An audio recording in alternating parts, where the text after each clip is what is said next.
Donc on va commencer cette session avec un regard sociologique sur le divorce par consentement mutuel et par extension le divorce sans juge. Donc voilà, ça sera un petit peu dans un style peut-être différent de ce qui a été hier et puis de ce qui suivra. Donc je vais commencer par présenter notre enquête, parce que comme on est sociologue, on fait des enquêtes, voilà, et les participants à cette enquête, très brièvement, avant d'en venir au fond du propos. Ce que je vais essayer de faire, puisque notre enquête, elle ne porte pas encore sur le divorce sans juge, qui vient à peine de commencer à envisager de s'appliquer, mais sur les caractéristiques des procédures de divorce par consentement mutuel, juste avant la réforme, dans l'idée d'essayer de réfléchir à partir de ça pour évaluer les impacts de la réforme. Voilà, donc c'est un exercice un petit peu qui peut être discutable, hein, mais voilà, c'est ce qu'on va tenter de faire. Donc, pour commencer, je vais présenter donc Marion Fleischer. Moi, je suis Hélène Steinmetz, je suis maîtresse de conférences en sociologie. Mais en réalité, on parle ici au nom d'un collectif de recherche qui travaille depuis 2009 sur la question de la justice familiale. On avait abouti en 2013 à la publication d'un ouvrage qui s'appelle « Au tribunal des couples », qui était fondé sur une enquête dans plusieurs tribunaux de grande instance et plus spécifiquement dans les chambres de la famille de ces tribunaux de grande instance. Nous continuons depuis à travailler sur ces tribunaux de grande instance et sur les chambres de la famille. Et donc, je vais vous donner quelques éléments sur les données d'enquête sur lesquelles nous nous appuyons. Alors, tout d'abord, pour introduire cette session sur le divorce sans juge, je voulais signaler qu'en fait, notre enquête est franco-québécoise, c'est-à-dire qu'il y a un volet québécois à l'enquête, ce qui est assez intéressant justement dans le contexte de la réforme, puisque on voit que au Québec, évidemment, la question des affaires familiales comme contentieux de masse se pose comme en France, même si c'est une autre échelle, mais que la question d'alléger le fardeau des juges en matière familiale s'est aussi posée au Québec. Mais il a été intéressant d'observer dans notre enquête, c'est pas du tout les mêmes voies qui ont été choisies pour alléger le fardeau des juges au Québec. On ne peut pas parler au sens strict du terme d'une déjudiciarisation des divorces ou des affaires familiales au Québec. Néanmoins, ce qu'on observe, c'est que les magistrats ne sont pas, en tout cas comme l'étaient en France avant la réforme les magistrats français, en première ligne de l'ensemble du traitement judiciaire de l'ensemble des séparations conjugales et des divorces, dans la mesure où il y a une forte incitation à produire des accords auprès des conjoints, qui passent à la fois par des incitations financières, on va le dire, les frais de justice étant élevés lorsqu'on va au contentieux d'une part. D'autre part, ça passe par un recours obligatoire fortement incitatif à la médiation, et aussi tous les divorces et toutes les séparations sont, peut-être pas toutes les séparations, mais en tout cas tous les divorces sont encore homologués à l'intérieur des tribunaux, mais pas forcément par des juges. Il y a des greffiers, des équivalents, ce qu'on appellerait ici des greffiers spéciaux, voilà, qui réalisent une partie de ces accords. Les juges n'entendent pas du tout tous les justiciables qui se mettent d'accord, voilà. Et il y a aujourd'hui, même depuis 2014, pour tout ce qui est petits contentieux ce qu'on appellerait des petits contentieux financiers, révision de pensions alimentaires, etc., un rôle accru des avocats, notamment des avocats de la commission des services juridiques, qui sont des avocats qui sont salariés et qui sont rémunérés par les pouvoirs publics, pour le dire vite, je simplifie un peu, et qui vont prendre aussi en charge une partie de la production de ces accords, etc. Donc, des juges au Québec qui n'entendent pas tous les conjoints, qui ne prennent pas qui n'homologuent pas toutes les décisions. Néanmoins, ça passe toujours par les tribunaux quand même. En tout cas, il n'y a pas eu l'instauration d'un divorce sans juge comme celui que nous voyons aujourd'hui en France. Donc, c'est deux voies assez différentes qui ont été choisies pour alléger le fardeau des juges. Donc, par ailleurs, nous, ce qu'on va évoquer plutôt ici, c'est quand même plutôt notre travail dans les tribunaux aux affaires familiales français, et notamment l'observation directe qu'on a pu réaliser du travail des JAF, du travail quotidien des JAF confrontés à la masse des dossiers. Donc, on a travaillé par observation d'audience aussi en travaillant sur les dossiers, en faisant des entretiens avec les juges aux affaires familiales, les greffières aussi, etc., sur leurs conditions de travail. Et donc, ça nous permet de réfléchir à la manière dont les magistrats traitaient les divorces par consentement mutuel avant la réforme, hein, et justement ce qui amenait à ce chiffre qui a été beaucoup utilisé au moment de la promotion du divorce sans juge, qui est les juges homologues, les juges aux affaires familiales en France homologuent quasiment toutes les conventions. C'est vrai, voilà, et on va y revenir, pourquoi, comment. Ça va être assez descriptif et statistique aussi, les éléments qu'on va donner. On va se baser sur 2 bases de données constituées par échantillonnage aléatoire de dossiers de première instance, et je ne vais pas détailler plus que ça la méthodologie, je suis pas sûre que ça vous passionne, mais ça permet de réfléchir aux caractéristiques avant la réforme des procédures de divorce par consentement mutuel, ainsi que aux caractéristiques des justiciables, parce que les justiciables qui recourent au consentement mutuel, c'est pas n'importe quel justiciable dans l'ensemble des couples français et des couples mariés, et ils se distinguent aussi évidemment de ceux qui recourent des couples non mariés qui recourent au tribunal aux affaires familiales. Voilà, alors juste pour petit rappel, puisqu'on réfléchit à ce divorce sans juge, sur le fait que le consentement mutuel, c'est un peu plus de la moitié des divorces aujourd'hui en France, mais bon, c'est pas du tout, ça ne constitue pas, donc ça c'est le petit élément en gris à gauche, le reste étant les divorces contentieux. Cela dit, il faut toujours relativiser l'importance du consentement mutuel, notamment parce que le contentieux hors et post-divorce, il est quand même plus important que le contentieux divorce dans les tribunaux. Alors évidemment, un dossier ne prend pas le même temps selon que c'est un divorce contentieux, une révision de pension alimentaire, enfin tout cela est discutable de mettre ces données statistiques dans le même panier, mais c'est pour donner une description d'ensemble. Ça serait plus juste de faire ces statistiques en regardant quelles heures, par exemple quel temps y passent les professionnels du droit, mais c'est difficile à faire. Donc voilà. En tout cas, pour rappel, on va parler ici d'une petite partie des affaires qui, jusqu'à présent, passaient dans les chambres de grande instance, dans les chambres aux affaires familiales des tribunaux de grande instance. Et je passe la parole à Marion. Alors, avant la réforme, en fait, vous m'entendez bien ? Avant la réforme, l'intervention des JAF en consentement mutuel était quand même déjà limitée. La part des divorces semble avoir augmenté jusqu'en 2010 sous l'impulsion de certaines réformes, mais semble s'être stabilisée autour de 55%, comme si on avait atteint un certain palier. Du coup, la question se pose de savoir si le divorce sans juge va entraîner un accroissement de la part des justiciables optant pour les procédures consensuelles. Ce qu'on observe, nous, c'est un traitement plus rapide des consentements mutuels par rapport aux autres types de dossiers. Donc, ça prend environ 3 mois et demi en moyenne pour traiter un dossier en consentement mutuel contre 6 mois et demi pour les dossiers hors ou post-divorce. Ce sont des dossiers sur lesquels les juges gagnent du temps pour faire face à la masse des dossiers. Donc, c'est ce qu'on avait aussi pu établir dans le livre. Ils mettent 8 minutes, ils passent 8 minutes en moyenne en audience pour les consentements mutuels, alors qu'ils passent en moyenne 18 minutes pour les autres types de procédures. Donc c'est vraiment des types de procédures sur lesquels ils gagnent du temps. Donc en fait, pour ces types d'affaires, les JAF n'étaient pas loin de fonctionner comme des chambres d'enregistrement des accords déjà établis, puisqu'en fait, sur les 857 dossiers que nous avons saisis dans notre base de données, on a seulement 2,2% des conventions qui n'ont pas été homologuées. Donc c'est quand même très peu. Néanmoins, si les refus d'homologation sont rares, les JAF avaient quand même la possibilité d'intervenir. Alors cette intervention se faisait assez rarement quand même. Ça pouvait être en audience, par exemple, pour rappeler aux justiciables leurs droits, et notamment dans le cadre des prestations compensatoires, à leur rappeler le caractère définitif lorsqu'ils renonçaient à cette prestation compensatoire.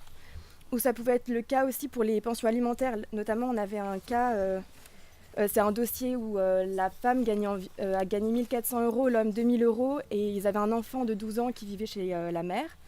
Il n'y avait pas de pension alimentaire qui avait été fixée pour la mère, et la juge intervient pendant l'entretien individuel en disant « Vous ne souhaitez pas de pension alimentaire ?» La femme répond « Non, je n'en ai pas discuté ». La juge rétorque « On peut toujours modifier la pension alimentaire, mais il faut qu'il y ait un changement important dans la situation de l'un ou de l'autre, sinon on ne peut pas changer. Vous voulez aller vite ?» Et finit par dire « Bon, par rapport à vos revenus respectifs, ça va. » Donc en fait, elle rappelle les droits, mais elle finit par passer et homologuer la convention. Donc en fait, ça peut aussi arriver que des juges rajoutent des mentions manuscrites aux conventions, donc qui modifient un peu, mais c'est rare que ça se traduise par un refus d'homologation.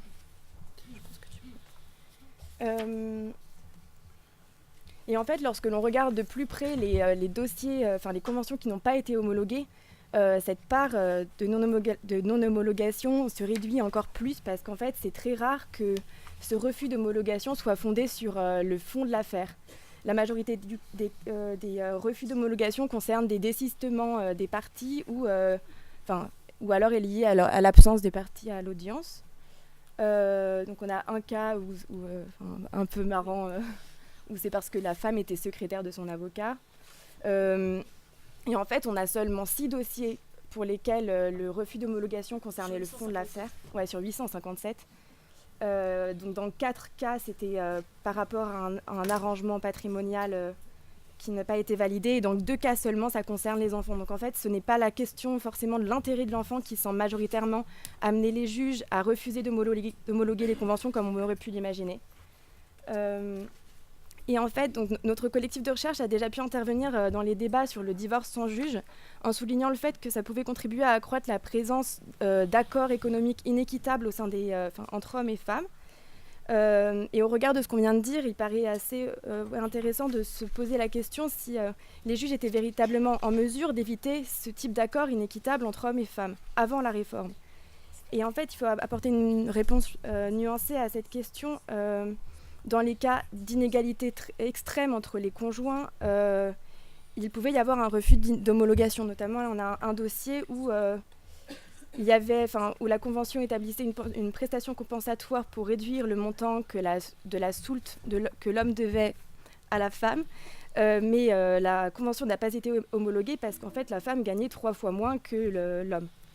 Donc, dans ce cas-là, vraiment, il y a eu une intervention du juge pour ne pas homologuer la Convention. Mais par exemple, dans la majorité des cas, nous avons, dans les observations d'audience et les dossiers que nous avons examinés, nous avons pu observer des cas où les juges font remarquer en audience l'inéquité de l'accord, mais et évoquent éventuellement la potentialité de ne pas homologuer la Convention, mais finissent par l'homologuer quand même. Donc dans l'affaire que nous avons évoquée tout à l'heure, on a pu discuter avec la JAF ensuite, et elle nous a déclaré « Est-ce que c'est à moi de faire la justice quand les gens ne la demandent pas ? Non, on n'est pas là pour attiser les problèmes, ce n'est pas notre rôle. Je ne pense pas que pour 80 €, je vais faire échouer des mois de procédure. » Il y a un peu cette notion de est-ce que ça en vaut vraiment la chandelle de ne pas homologuer une convention qui fait gagner du temps aux justiciables et à tous les acteurs pour modifier une somme qui, à leurs yeux, paraît finalement peu importante. Je passe, c'est ça ? Oui. Voilà, donc ensuite on voulait se concentrer un peu sur les enjeux et les conséquences de la réforme en termes de rôle professionnel, parce que cette réforme semble vraiment redéfinir et redistribuer les rôles des professionnels du droit dans les consentements mutuels. Notamment, elle oblige chaque conjoint à recourir au divorce sans juge, dans le cas du divorce sans juge, à recourir à son propre avocat. Ce qui va largement modifier une pratique qui était très courante avant la réforme, puisque 85% des couples avaient un avocat commun dans les divorces par consentement mutuel. Donc la réforme va notamment avoir des conséquences financières pour les justiciables, surtout que la majorité des couples qui divorçaient par consentement mutuel ne bénéficiaient pas de l'aide juridictionnelle. Seulement 12,4% des femmes et 6,6% des hommes sont à l'aide juridictionnelle totale. Et par ailleurs, la réforme qui oblige à enregistrer la convention devant notaire va modifier aussi le rôle du notaire qui, avant la réforme, intervenait dans 42% des cas et pour liquider le patrimoine et rédiger l'acte liquidatif. En tout cas, on a vu des actes liquidatifs dans 42% des affaires de consentement mutuel. Voilà. Donc, quand même 58% où il n'y avait pas lieu à liquidation et pas d'acte liquidatif présent dans le dossier, mais en général pas lieu à liquidation. Voilà, donc en fait on observe bien une redistribution des rôles des professionnels du droit dans les consentements mutuels. Voilà.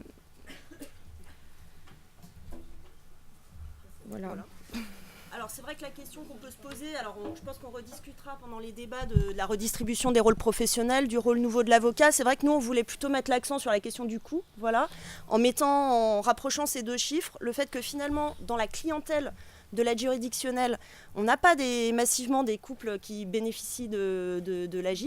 Hein. Alors cela dit, apparemment le calcul va changer, donc je ne sais pas quelles conséquences ça va avoir. Donc ça, c'est vraiment difficile d'évaluer à quel point, quelle part des nouveaux, enfin de la clientèle, des justiciables qui vont recourir au divorce sans juge vont véritablement bénéficier de l'aide juridictionnelle à l'avenir. Hein. Mais voilà, ça c'est les données qu'on avait sur le consentement mutuel antérieurement à la réforme. Et effectivement, avec le passage à 2 avocats, là, on voit bien qu'il y a une potentialité quand même d'augmentation des frais de justice. Alors, je voulais revenir sur cette remarque sur pourquoi finalement ce pourcentage relativement faible de couples qui bénéficient de l'AJ. C'est que, ça c'est un point qu'on voulait souligner, les couples qui divorcent par consentement mutuel, quand on les compare à ceux qui recourent aux procédures contentieuses ou aux couples non mariés qui ont affaire à la justice pour des raisons liées à des séparations conjugales, ont des profils socio-économiques tout à fait particuliers, tout à fait frappants.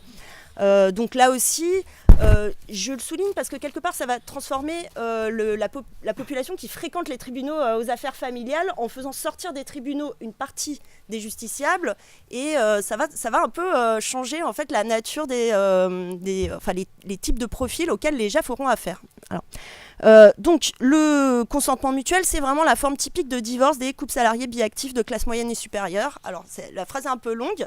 Qu'est-ce que ça veut dire ? Alors d'abord des salariés, hein, les indépendants recourent plus aux procédures contentieuses pour des raisons souvent patrimoniales, etc. Enfin, voilà. Les classes populaires recourent beaucoup plus aux procédures contentieuses en France que ne le font les classes moyennes et les classes supérieures salariées. Donc alors classe moyenne, ça va être les professions intermédiaires, ça va être les cadres, les professions intellectuelles supérieures. Voilà. Je laisse de côté la question, c'est pas le cas pour les chefs d'entreprise, les professions libérales sont un peu spécifiques de ce point de vue-là, etc. Mais en tout cas, bon. Mais aussi biactifs. Biactifs, donc c'est des couples où il y a moins d'asymétrie économique entre hommes et femmes que dans d'autres, en moyenne, hein, que parmi les couples qui recourent aux procédures contentieuses. Pour vous donner quelques éléments là-dessus, par exemple, la part des femmes inactives, qu'on a baptisées femmes au foyer, voilà, est de 7%. Dans notre échantillon parmi les couples qui recourent au consentement mutuel, ce qui est relativement faible, hein, parce que si vous prenez l'ensemble de la population, alors la comparaison est délicate et se discute, mais voilà, l'ensemble des femmes en couple de 20 à 59 ans non étudiantes en 2011, on a quand même 20% de femmes inactives, donc on est plutôt et si on compare par ailleurs à la part de femmes inactives dans les couples qui recourent aux procédures contentieuses, c'est bien plus faible là aussi. Donc beaucoup moins de femmes inactives, de femmes au foyer, parmi dans les couples qui recourent au consentement mutuel que dans les autres procédures. En gros, la biactivité, c'est vraiment la norme parmi les couples qui divorcent par consentement mutuel. On a 91% de couples biactifs. Alors, je ne sais pas si vous voyez la distinction avec les couples biactifs et biactifs occupés. Bref, je ne vais pas me lancer là-dedans, mais simplement, on va inclure ou non les gens qui sont en recherche d'emploi. Voilà. Alors pourtant il y a quand même la fixation de prestations compensatoires, mais on est plutôt sur des taux de fixation de prestations compensatoires légèrement inférieurs à ceux qu'on va trouver dans d'autres procédures, sachant qu'en même temps économiquement les gens sont plus dotés en moyenne que la population, l'ensemble des gens qui fréquentent les tribunaux. Donc ça, pour le coup, ça devrait amener vers plus de prestations compensatoires, parce que quand on est pauvre, on paye rarement une prestation compensatoire. Voilà. Donc c'est plutôt ça les profils des justiciables qui passent aux tribunaux, qui passaient jusque-là au tribunal pour faire homologuer leur divorce par consentement mutuel, ce qui veut dire qu'en fait, finalement, en tout cas, nous, on a une hypothèse qu'il faut confirmer sur alors j'utilise le terme clientèle, c'est peut-être choquant, mais voilà, la clientèle des tribunaux aux affaires familiales, les gens qui passent dans les tribunaux aux affaires familiales, on va avoir une clientèle plus polarisée socialement qu'avant la réforme. On aura on aura une surreprésentation des classes populaires et on aura une surreprésentation des classes supérieures non salariées, chefs d'entreprise, professions libérales, etc. Donc les deux pôles, on va dire, du spectre social, et un peu le milieu, hein, les classes moyennes et supérieures vont, leur part dans cette clientèle des tribunaux, des chambres aux affaires familiales va diminuer. Par ailleurs, on aura aussi un peu probablement des couples plus fréquemment asymétriques du point de vue de l'emploi, hein, et de la situation économique qu'avant la réforme, dans les gens qui vont continuer à recourir au JAF.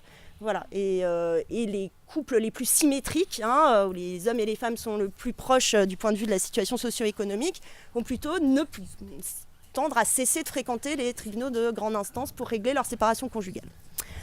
Ça a des conséquences. Alors, j'ai encore un petit peu de temps, j'espère que je n'ai pas trop dépassé. 1 minute, ça ira. Ouais. Voilà. J'irai pas plus loin sur la question des enfants. Pour préciser aussi que voilà, on a dans nos données, ce qui correspond aux données là pour le coup que diffuse le ministère de la Justice, on a à peu près la moitié des affaires des divorces par consentement mutuel qui impliquent des enfants mineurs. En fait, plus exactement 46%. Donc, alors c'est un point sensible, puisque pendant longtemps la question du divorce sans juge avait été évoquée, mais uniquement pour les couples n'ayant pas soit d'enfants à charge, soit d'enfants mineurs. Voilà. Donc là, on va avoir un nombre important de justiciables ayant des enfants mineurs qui vont se retrouver dans ces procédures-là. Et il faut remarquer, et ça c'est important, qu'en lien avec leur profil socio-économique, et en lien au fait avec un effet de sélection lié à leur choix d'une procédure amiable, c'est des couples qui recourent beaucoup plus fréquemment que la moyenne à la résidence alternée. Donc voilà, là aussi la consentement mutuel va avec résidence alternée.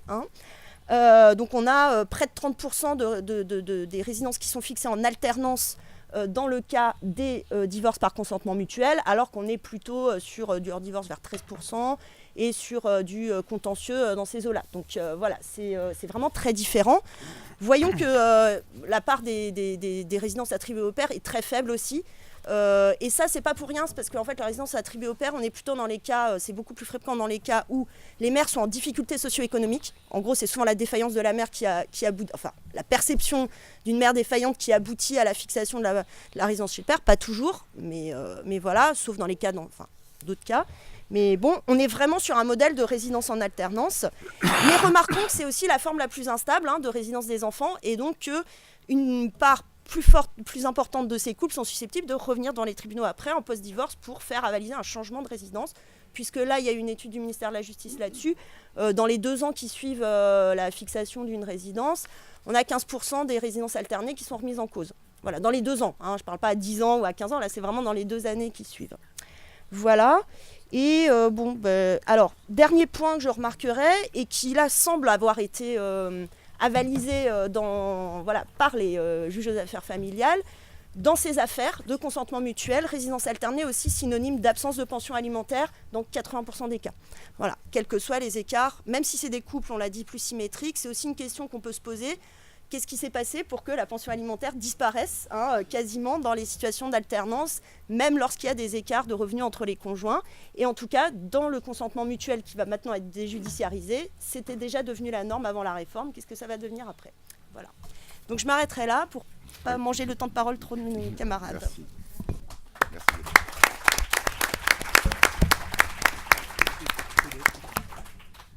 Merci mesdames, c'est vrai que 20 minutes, même si ça permet de dissoudre 2,5 mariages, ça reste quand même court comme temps.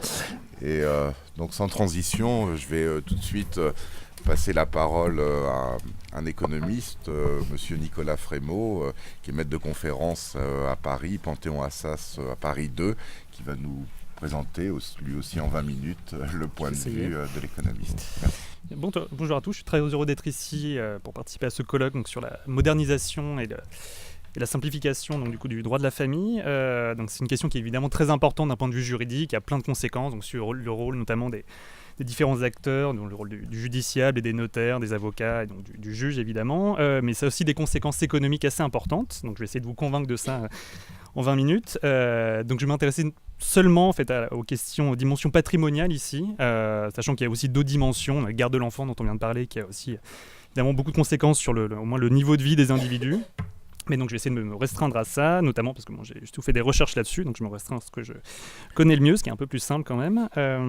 Et donc je vais vous présenter, essayer de diviser en 3 ma partie, donc je vais essayer d'être assez précis, de tenir 20 minutes. La première, je vais essayer de vous mettre un peu en évidence donc, des évolutions récentes sur les stratégies, on va dire, matrimoniales des individus, donc c'est un terme qui n'est pas très glamour, mais bon, qui existe, donc je vais vous montrer un peu ce que ça veut dire, donc c'est des résultats qui sont assez connus, vous n'allez pas forcément apprendre beaucoup de choses, mais ça permet de mettre un peu en perspective au moins les réformes et justement cette simplification du droit ici, donc avec la disparition du juge.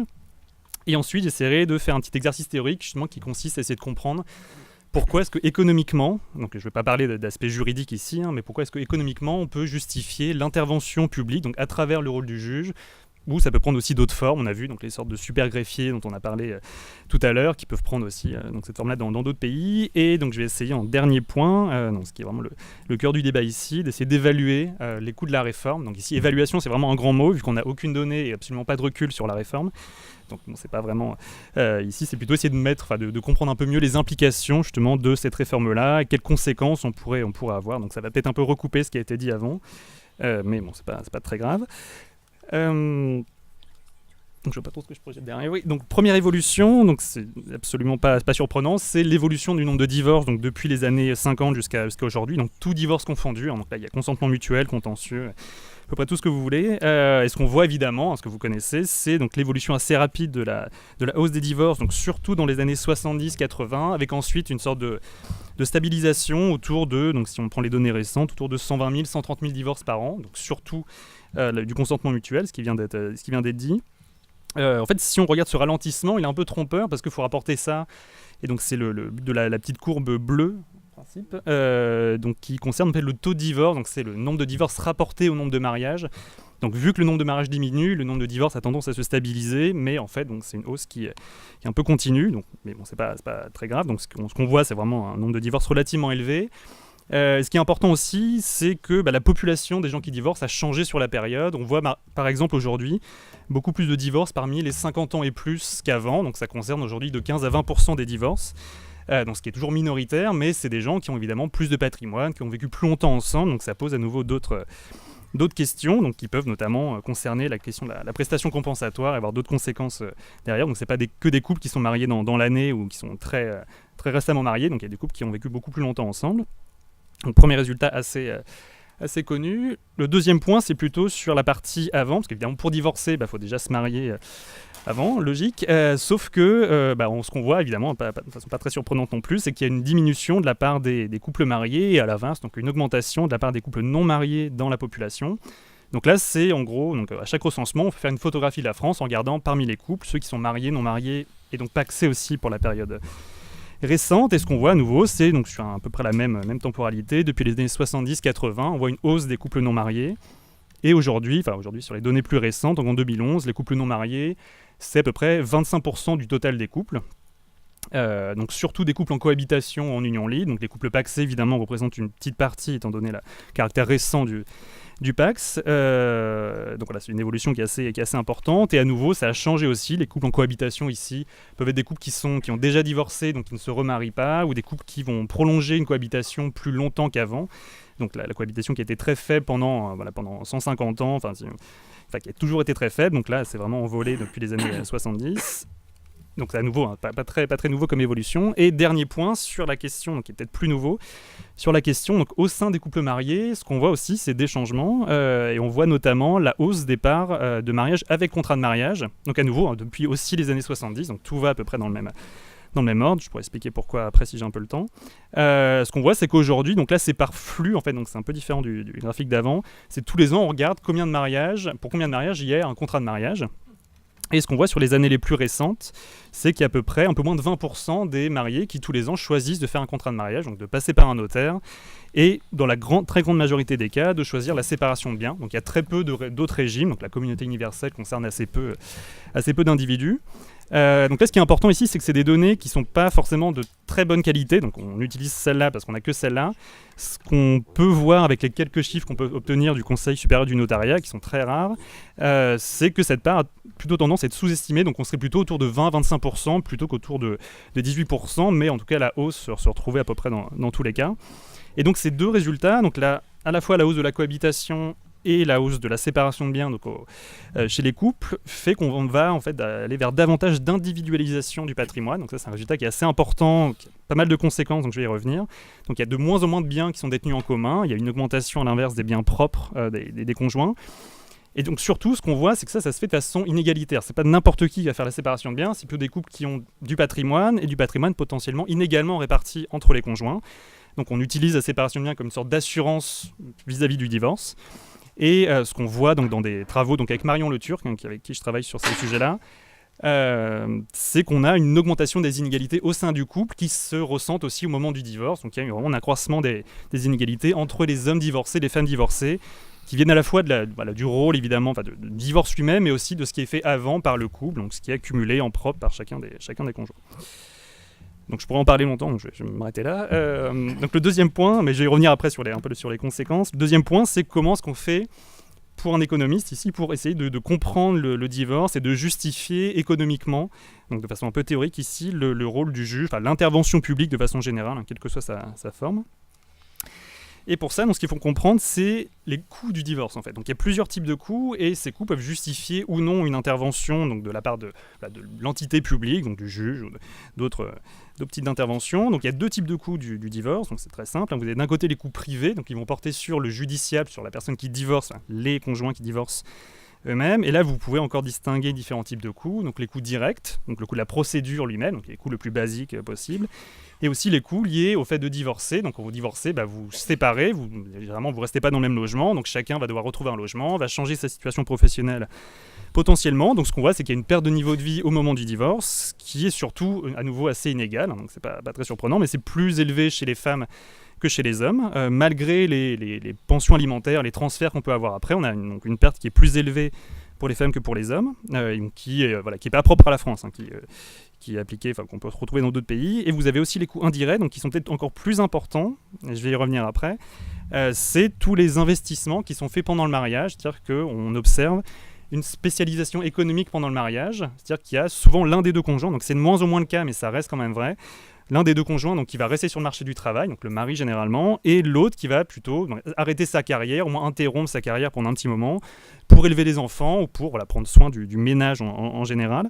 Et donc évidemment, ce qu'on voit, c'est que ces investissements là, sont très spécialisés, ils ne sont pas du tout répartis de façon égale entre les conjoints. Donc c'est moins vrai aujourd'hui que dans les années 50, mais c'est toujours le cas.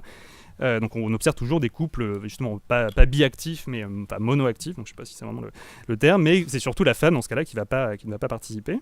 Et donc ça peut entraîner des compensations au moment du divorce. Et vous avez de l'autre côté donc les coûts publics donc pour la société. Donc le fait que le divorce crée de la pauvreté, par exemple, notamment la pauvreté infantile, ce qu'on trouve dans les familles monoparentales, ça a des conséquences sur les individus eux-mêmes et sur la société aussi, parce que ça va entraîner donc, des dépenses, des transferts donc, qui vont reporter finalement sur tout le monde, qui vont induire une augmentation des prélèvements obligatoires, donc ça a des conséquences générales, et on pourrait penser la même chose, évidemment, des inégalités entre les conjoints qui sont créées au moment du divorce. Et donc cette partie-là nécessite déjà potentiellement une intervention publique, donc ce qu'on va appeler en économie des externalités. Donc votre action, le fait de divorcer, a des effets sur la société en général. Mais c'est pas fini, sinon ça serait un peu trop simple. Ce qu'on voit après, c'est que pour aussi justifier de façon privée peut-être le transfert et les prestations compensatoires notamment, faut comprendre aussi le type de risque qui conduit au divorce. Donc on peut voir vraiment le divorce comme un risque uniquement privé, c'est-à-dire que vous êtes au sein de votre couple, personne choisit pour vous.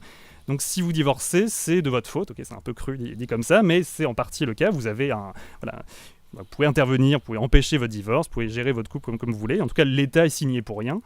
Donc dans ce cas-là, on peut justement ne pas justifier d'intervention de l'État et dire que c'est l'affaire des gens, si divorce c'est de leur faute, et donc c'est à eux d'assumer les conséquences de leurs actes. Donc dans ce cas-là, on pourrait ne pas avoir justement de solution, d'intervention publique, mais seulement des solutions prises par les individus, donc soit avant le mariage, via le contrat de mariage notamment, ou ex post par des mécanismes, donc là c'est très théorique, mais des mécanismes d'assurance, c'est-à-dire que vous pourriez promettre à votre conjoint de le compenser en cas de divorce, ou en tout cas de vous assurer vis-à-vis du divorce, donc ce qui peut exister dans certains cas.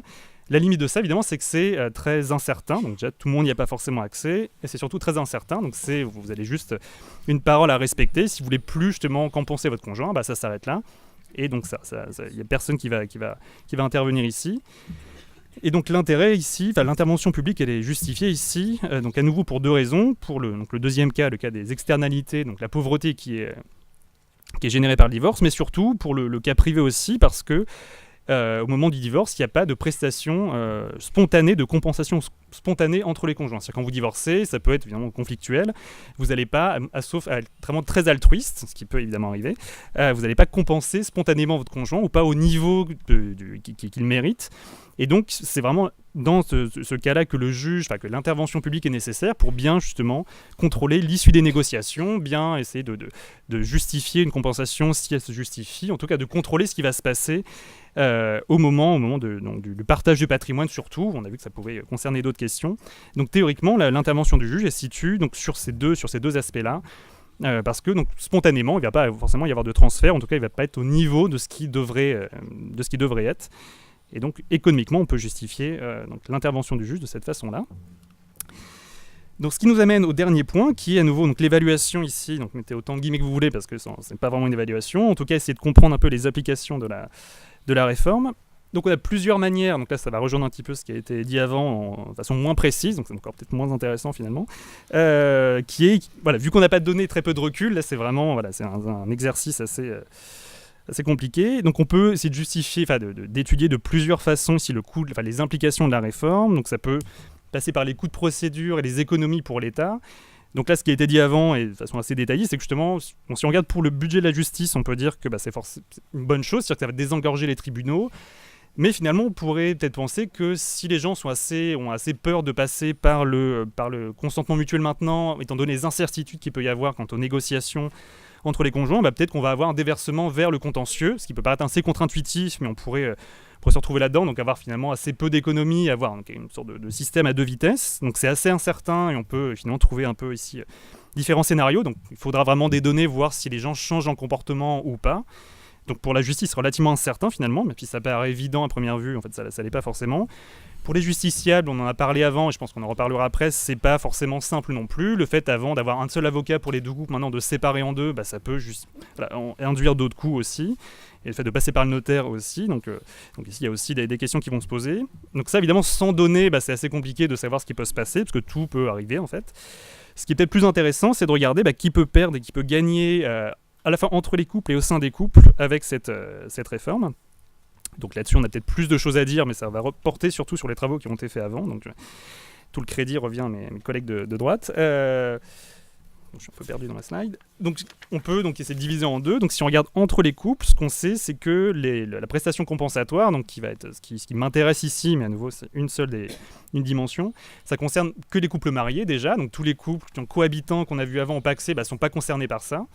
Donc déjà on peut se poser la question, est-ce qu'il faudrait élargir ou pas. Donc ici ça va pas dans cette direction-là, et ça concerne surtout assez peu de divorces, donc un divorce sur 8 seulement, d'après les données qu'on a, et donc au sein des couples qui sont concernés par ça, c'est évidemment pas tous les couples, il faut avoir un peu de patrimoine en jeu, du patrimoine relativement inégalement réparti aussi, sinon ça pose pas la question de la prestation. Et donc c'est des couples plutôt âgés et relativement riches qui vont avoir accès donc à ce mécanisme. Donc ici, on peut avoir le risque, justement, ce qui est un peu ce qui a été dit avant, d'une justice, une sorte à deux vitesses, où on aura donc des justiciables plus informés qui pourront avoir accès et essayer de s'adapter un petit peu au divorce. Donc ici, c'est notamment les différences d'information qu'on a entre les individus. Et donc des changements de stratégie qui peuvent être conséquences finalement de cette simplification du droit. Donc ça peut avoir justement ce genre de conséquences-là, avec toujours des côtés, donc les couples non mariés qui ne sont pas concernés, et au sein des couples mariés, peut-être une différence une polarisation des cas, donc ça a été déjà dit avant. Et surtout, ce qui est peut-être encore plus important ou intéressant, c'est ce qui va se passer au sein des couples. Donc les critiques actuelles qui ont été déjà évoquées un petit peu avant, c'est le fait qu'il y a beaucoup d'accords qui sont homologués directement. Donc c'était la principale justification ici de la suppression du juge, parce que finalement ça permettait de gagner du temps. Ce qu'on voit donc dans l'ouvrage de mes collègues à côté, c'est que certaines homologations, justement, des accords, ne sont pas forcément conformes toujours avec le cadre légal. Donc c'est vraiment dans ce cas-là que le juge justement, a un rôle à jouer, donc sur le fait que des fois des biens communs ne sont pas partagés de façon commune, que justement on a des prestations qui pourraient être plus élevées ou qui pourraient simplement exister, qui ne sont pas mises dans l'accord qui est fait entre les individus. Donc ici, on pourrait penser justement que le fait qu'on se base seulement maintenant sur une négociation entre les deux conjoints peut aggraver encore ces inégalités. On va avoir justement, donc dans les cas des couples inégaux évidemment, une augmentation du rôle du seul rapport de force entre les conjoints qui ne sera pas compensé après coup par le juge. Donc ici à nouveau il faudrait des données pour voir vraiment ce que ça va donner dans les faits, mais ici ce qu'on peut craindre, c'est peut-être une reproduction des inégalités, peut-être un aggravement des cas justement inégaux qui mériteraient compensation et qui se verront justement, dans lesquels l'accord n'arrivera pas et on n'aura peut-être pas de compensation parce que l'un des deux, le conjoint, le peut-être moins fortuné, moins informé, va lâcher du lest finalement et ne va pas prendre en compte ce à quoi il aurait droit. Donc c'est un peu la crainte qu'on peut avoir. L'autre problème ici, qui dépend pas vraiment du rôle du juge, qui est déjà un problème actuellement, c'est justement la mauvaise prise en compte dans le calcul de la prestation compensatoire du rôle justement de la spécialisation au sein du couple. Donc le fait que l'un des deux s'investisse sur le marché du travail, l'autre s'investisse dans le ménage pour élever les enfants. Donc ça crée évidemment, ça mérite une compensation et on sait que les juges ont du mal justement à donner une valeur à ça. Donc c'est assez compliqué, donc c'est pas seulement la faute des juges ici, mais en tout cas ils sont assez peu guidés par des critères. Dans certains pays justement, dans le cas du Canada, on a davantage de critères précis pour fixer cette compensation. Dans le cas de la France, ça va dépendre vraiment du juge, ce qui est assez bien montré par à nouveau les travaux de mes collègues. Et ça, évidemment, sans le juge, on va se retrouver à amplifier finalement ce phénomène-là et à nouveau pas prendre en compte cette spécialisation qui a vraiment un effet sur la carrière des individus, notamment pour les couples assez âgés qui divorcent, dont on a parlé tout à l'heure.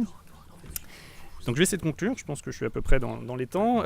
Donc à nouveau, ici l'évaluation elle est très fragile, et donc vraiment, il y a plein de guillemets, en l'absence de données. Donc ce qu'il faut vraiment ici, c'est avoir des données de la part de plus d'agents possibles, donc des notaires notamment, sur savoir qui divorce, qui fait quoi, pour bien comprendre justement les effets qu'on peut trouver. Et c'est vrai que le paradoxe, le problème ici aujourd'hui, c'est qu'on a assez peu de données. Donc les seules données qui existent sont celles qui sont récoltées par des sociologues ou qui dépendent d'archives, mais qui sont assez limitées, donc sur lesquelles on a vraiment un besoin ici. Si on veut évaluer clairement les choses, il nous faut des données derrière. Et donc le paradoxe qu'on peut lever ici, c'est que finalement, on va avoir une suppression des juges, donc pour certains types de divorces, qui ont vraiment un paradoxe avec ce que j'ai été de vous montrer au début, qui est qu'on a une sorte de complexification de la vie des individus.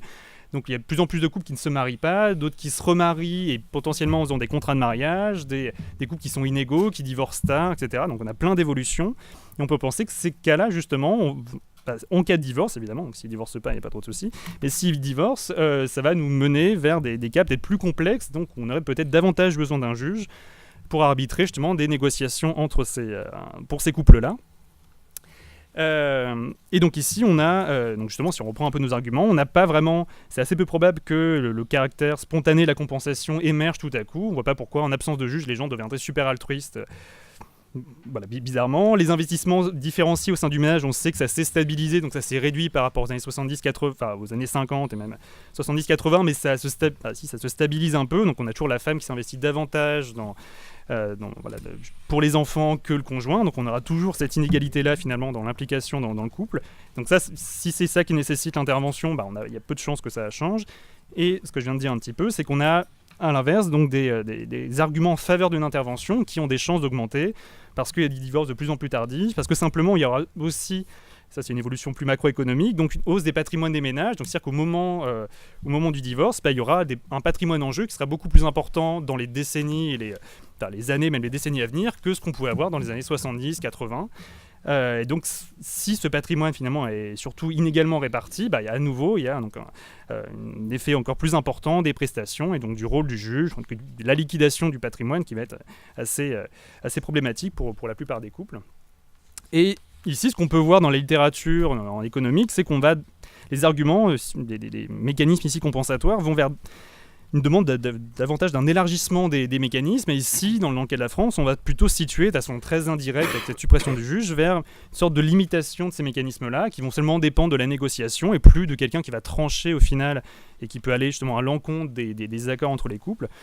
Donc ce qui est recommandé souvent dans certains travaux, c'est qu'on élargisse ces mécanismes-là aux couples qui sont potentiellement non mariés, donc qui représentent une part assez importante des couples, et à nouveau qui lève un peu met en avant ce paradoxe entre d'un côté la suppression du juge et potentiellement la suppression de différents transferts, et de l'autre côté la complexification de la vie des individus. Voilà, je vais m'arrêter là. Merci beaucoup pour votre attention.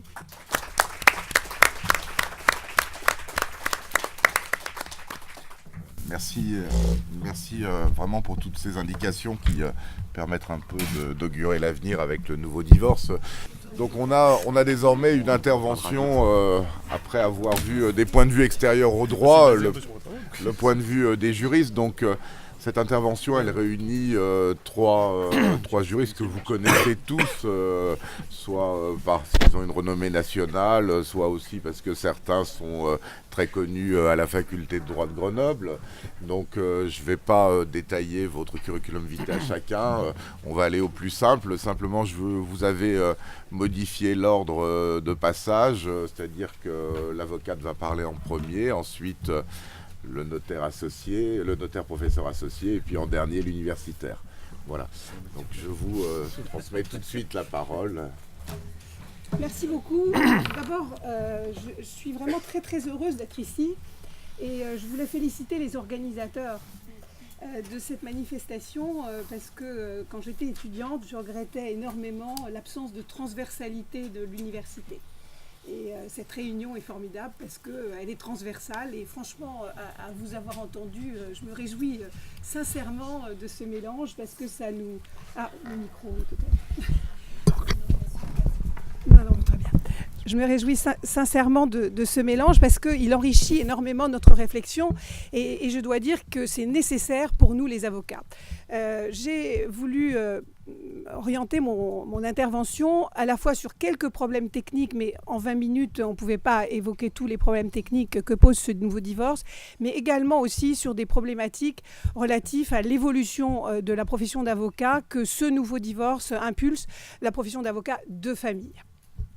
Alors, ce divorce, il a suscité beaucoup de réactions négatives, notamment par les avocats, car nous sommes, c'est vrai, attachés au juge, dont nous considérons que finalement, il est la protection de notre exercice professionnel. Et on peut ajouter que les premiers retours d'expérience de ce nouveau divorce sont assez compliqués et on voit bien qu'il y a de plus en plus de problèmes techniques qui se... oui, vous ne m'entendez pas avec ce... Ah, pardon. Ok. Donc, c'est vrai que les débuts de ce divorce sont un peu difficiles. Et pas seulement d'ailleurs, sur la question des notaires et des avocats que nous évoquerons tout à l'heure dans un consensus assez intéressant.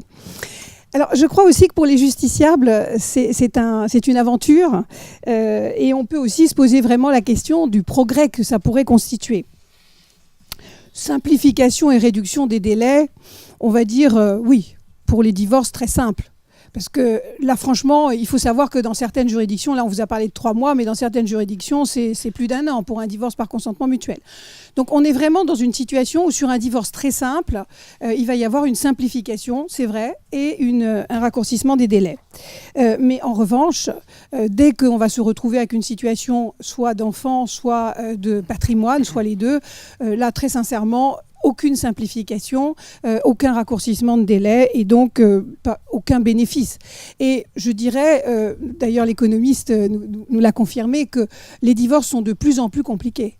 Les situations sont de plus en plus complexes. Donc finalement, la majorité des divorces qui va être concernée par ça ne va pas être simplifiée.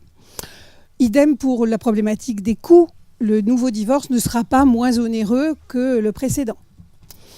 Et quant à la sécurité juridique, c'est vrai qu'elle est incontestablement affaiblie. Elle est affaiblie par la perte de la garantie que constituait le fait que le divorce était une décision de justice. Donc qu'elle purgeait en réalité toutes ces tares, parce qu'il y en avait, mais le fait que ce soit une décision de justice, eh bien, on était absolument garanti que le divorce était définitif. En revanche, on doit quand même considérer, quand on entend que le juge regardait les choses en 8 minutes, que la sécurité juridique va être renforcée par l'obligation de l'intervention de 2 avocats. En 2004, lorsque nous avons parlé de la réforme du divorce, et nous avons un témoin qui a parlé hier, on a demandé à ce qu'il y ait 2 avocats obligatoires. Et le pouvoir politique nous a dit, il n'en est pas question, on ne va pas interdire l'avocat unique. Aujourd'hui, finalement, nous avons gagné et il y a 2 avocats et on considère que ça, c'est un vrai progrès, parce que c'est un vrai progrès dans l'équilibrage des forces du divorce. À ce stade, donc, on mesure bien la nouvelle situation. On a disparition d'un juge qui contrôlait et garantissait en 8 minutes, pour conférer quand même beaucoup plus de souplesse et beaucoup plus de liberté aussi aux époux, qui en plus sont équipés de 2 professionnels, chacun son professionnel. Alors les objectifs du pouvoir politique, ils sont très clairs. Premièrement, alléger les tribunaux, alléger la charge des tribunaux, juges et greffiers. Ce sera relativement marginal. Mais il faut bien comprendre qu'il n'y aura pas plus de moyens pour la justice. Donc de toute façon, il faut s'engager dans un processus de déjudiciarisation. La deuxième chose, c'est quand même, et il ne faut pas le négliger, répondre à une demande des citoyens d'une plus grande liberté, d'une plus grande souplesse dans l'organisation de leur séparation.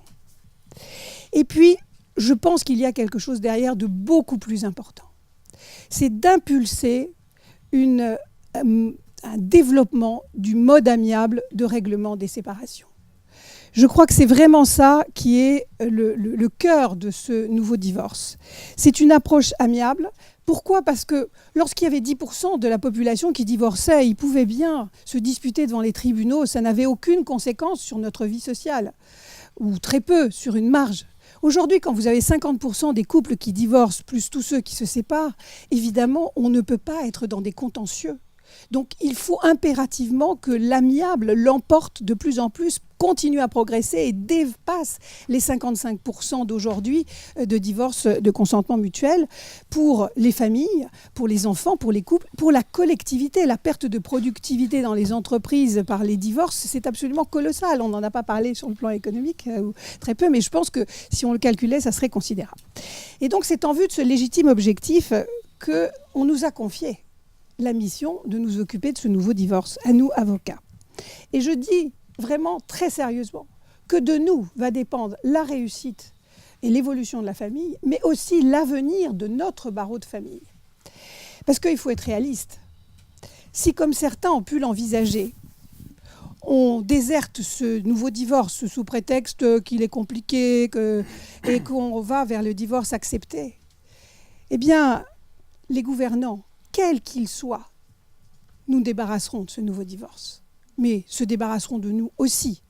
Et il y aura d'autres moyens de se séparer. Et à ce moment-là, ces moyens seront cette fois-ci beaucoup moins sécurisants pour les familles parce qu'il n'y aura plus d'avocats, il y aura des conseillers, il y aura des gens éventuellement sans déontologie, etc. Donc je crois qu'il y a là un véritable fort enjeu. Et si ce message-là déjà peut passer, je pense que c'est très important. Alors, pour réussir cette mission, il nous faut quand même assurer un certain nombre de choses. D'abord, une rigueur juridique tout à fait importante. Ensuite, une prudence.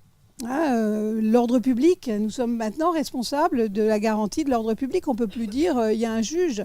Et puis, on ne peut plus dire aux clients, c'était si commode, non, on ne peut pas mettre ça dans la convention, le juge n'en voudra pas. Non, il va falloir assumer nos responsabilités. Il va falloir dire, nous considérons, nous vous disons que nous ne pouvons pas faire ça. Ensuite, je pense que les avocats de famille doivent conserver la culture générale de toutes les matières.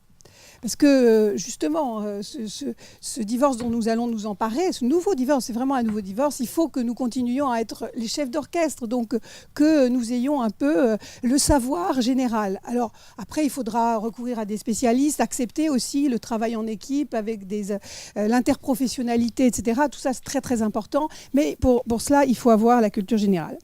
Il faut que nous complétions nos savoirs sur les processus amiables. On a fait des progrès considérables. Il y a aujourd'hui des avocats médiateurs, il y a le droit collaboratif, il y a beaucoup de choses, mais il faut vraiment le compléter. Les processus amiables, c'est aussi véritablement un avenir.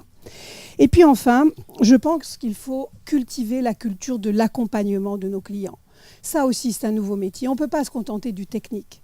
Aujourd'hui, le technique, il est vraiment exclusivement au service de l'humain. Et ce l'humain, il faut que nous nous en emparions aussi. Alors, beaucoup d'avocats le font déjà, mais je pense qu'il faut vraiment généraliser ça. Et je pense que si on peut avoir des formations complémentaires dans les écoles des barreaux en matière de psychologie, etc., ça pourrait être très intéressant. Alors c'est par ce thème d'ailleurs de l'évolution de la profession d'avocat que je commence mon intervention. Ensuite je parlerai de déontologie et du rôle des ordres parce que je pense que les ordres vont avoir un rôle absolument majeur dans le développement de ce nouveau divorce. Et puis ensuite on parlera de quelques points vraiment sensibles, principalement les enfants et l'international. Alors pour l'avocat c'est un nouveau métier. Je crois vraiment que c'est un nouveau métier parce qu'on avait dans la tête, et même encore maintenant je crois quand on est étudiant et qu'on veut être avocat, cette notion de défense. L'avocat, c'est la défense. Mais il y a déjà eu quand même pas mal d'évolutions par rapport à cette notion. Regardez le barreau d'affaires. Le barreau d'affaires a vu disparaître 60% de son contentieux. Franchement, il s'en est pas plus mal porté. Hein. Je pense que tout le développement du barreau d'affaires, il provient de la disparition du contentieux. Donc, ça apparaît plutôt comme une chance. Le barreau de famille a véritablement progressé aussi. Je parlais du droit collaboratif, des avocats médiateurs, la montée du consentement mutuel d'ores et déjà, et puis aussi, petit à petit, la montée du conseil. Mais on n'était pas encore dans une vraie révolution. Hein. L'ancien divorce par consentement mutuel, 85% d'avocats uniques dans des situations extrêmement simples.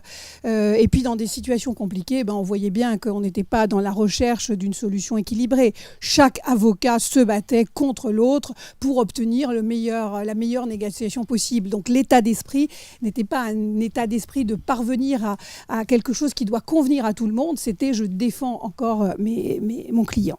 Le nouveau divorce, forcément, change la donne. Avec la disparition du juge, c'est la disparition du regard impartial. C'est la disparition du regard extérieur. Celui qui dit, finalement, oui, la convention à laquelle vous êtes parvenu, vous vous êtes battu, mais le résultat, il est juste, il est équilibré. Eh bien, ce regard-là, il disparaît. Alors, il est remplacé par quoi ? Il est remplacé par notre regard convergent. C'est-à-dire que les deux avocats doivent à un moment donné, même s'il y a des phases de négociation, à un moment donné, arriver à un regard convergent impartial. L'impartialité collective, on va dire. Et ça, je pense que c'est une donnée qui va nous être un peu difficile, mais qu'il faut absolument dont nous nous imprégnions. On est co-rédacteur de l'acte. Ce n'est pas la même chose que la convention précédente. Là, on a un acte qui est un contrat dont nous sommes co-rédacteurs. Et les co-rédacteurs sont tous deux responsables de la sécurité de l'acte, de son équilibre.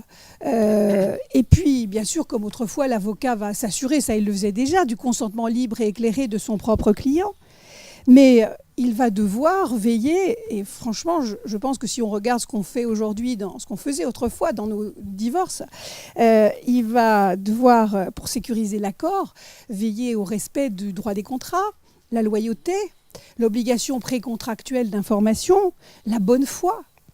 Tous ces éléments-là qui ne sont pas forcément communs dans le traitement aujourd'hui des divorces, même fussent-ils par consentement mutuel.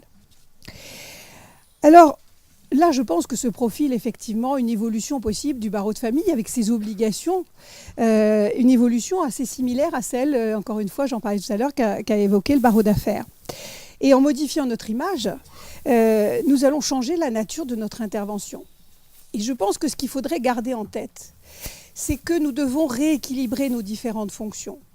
La fonction judiciaire, elle reste absolument nécessaire, la fonction de défense. On l'a dit, il y a des couples déséquilibrés. Il y a des situations dans lesquelles il y en a un qui a vraiment besoin d'être protégé.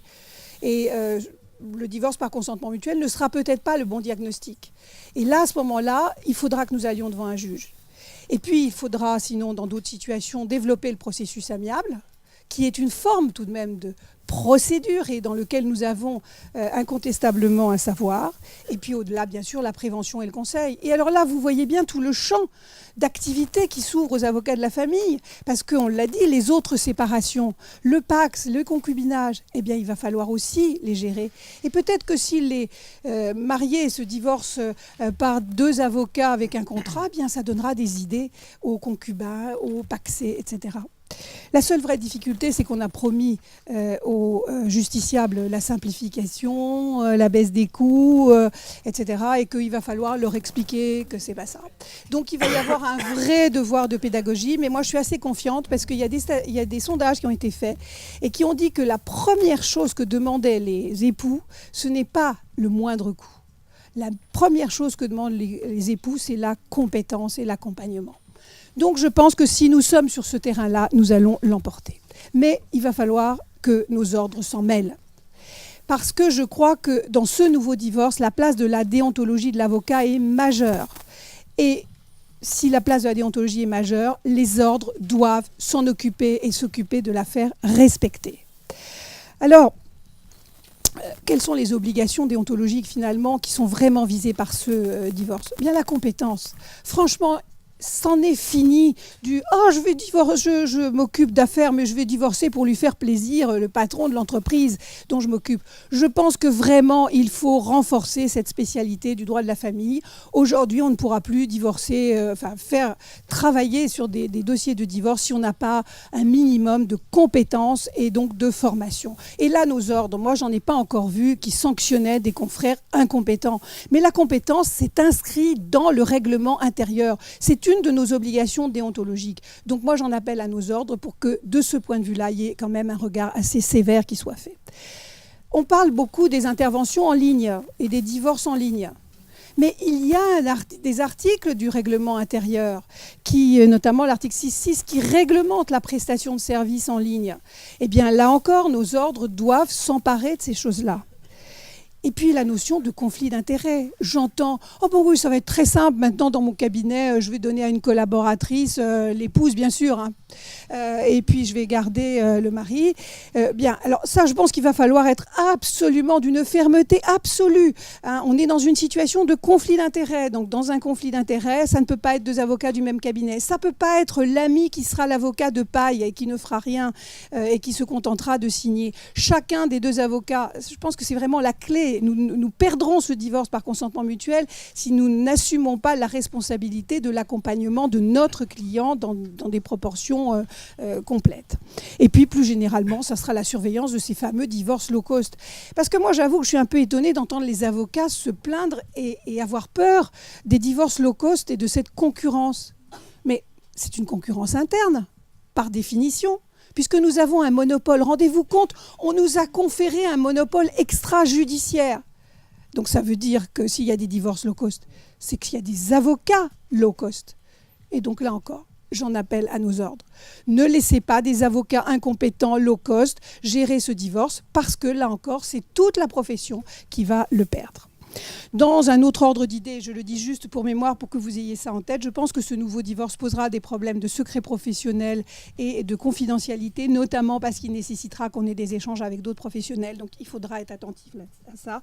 Et puis, une question que finalement, jusqu'à présent, dans le barreau de famille, on n'avait pas bien mesuré parce qu'on n'y a pas été vraiment confronté, c'est le blanchiment.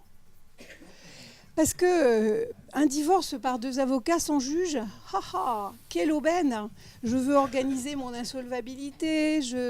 Donc, je pense que là aussi, il faudra le faire. Je dis également un mot dans un domaine qui n'a rien à voir, qui est le problème quand même des divorces religieux auxquels on est confronté aujourd'hui.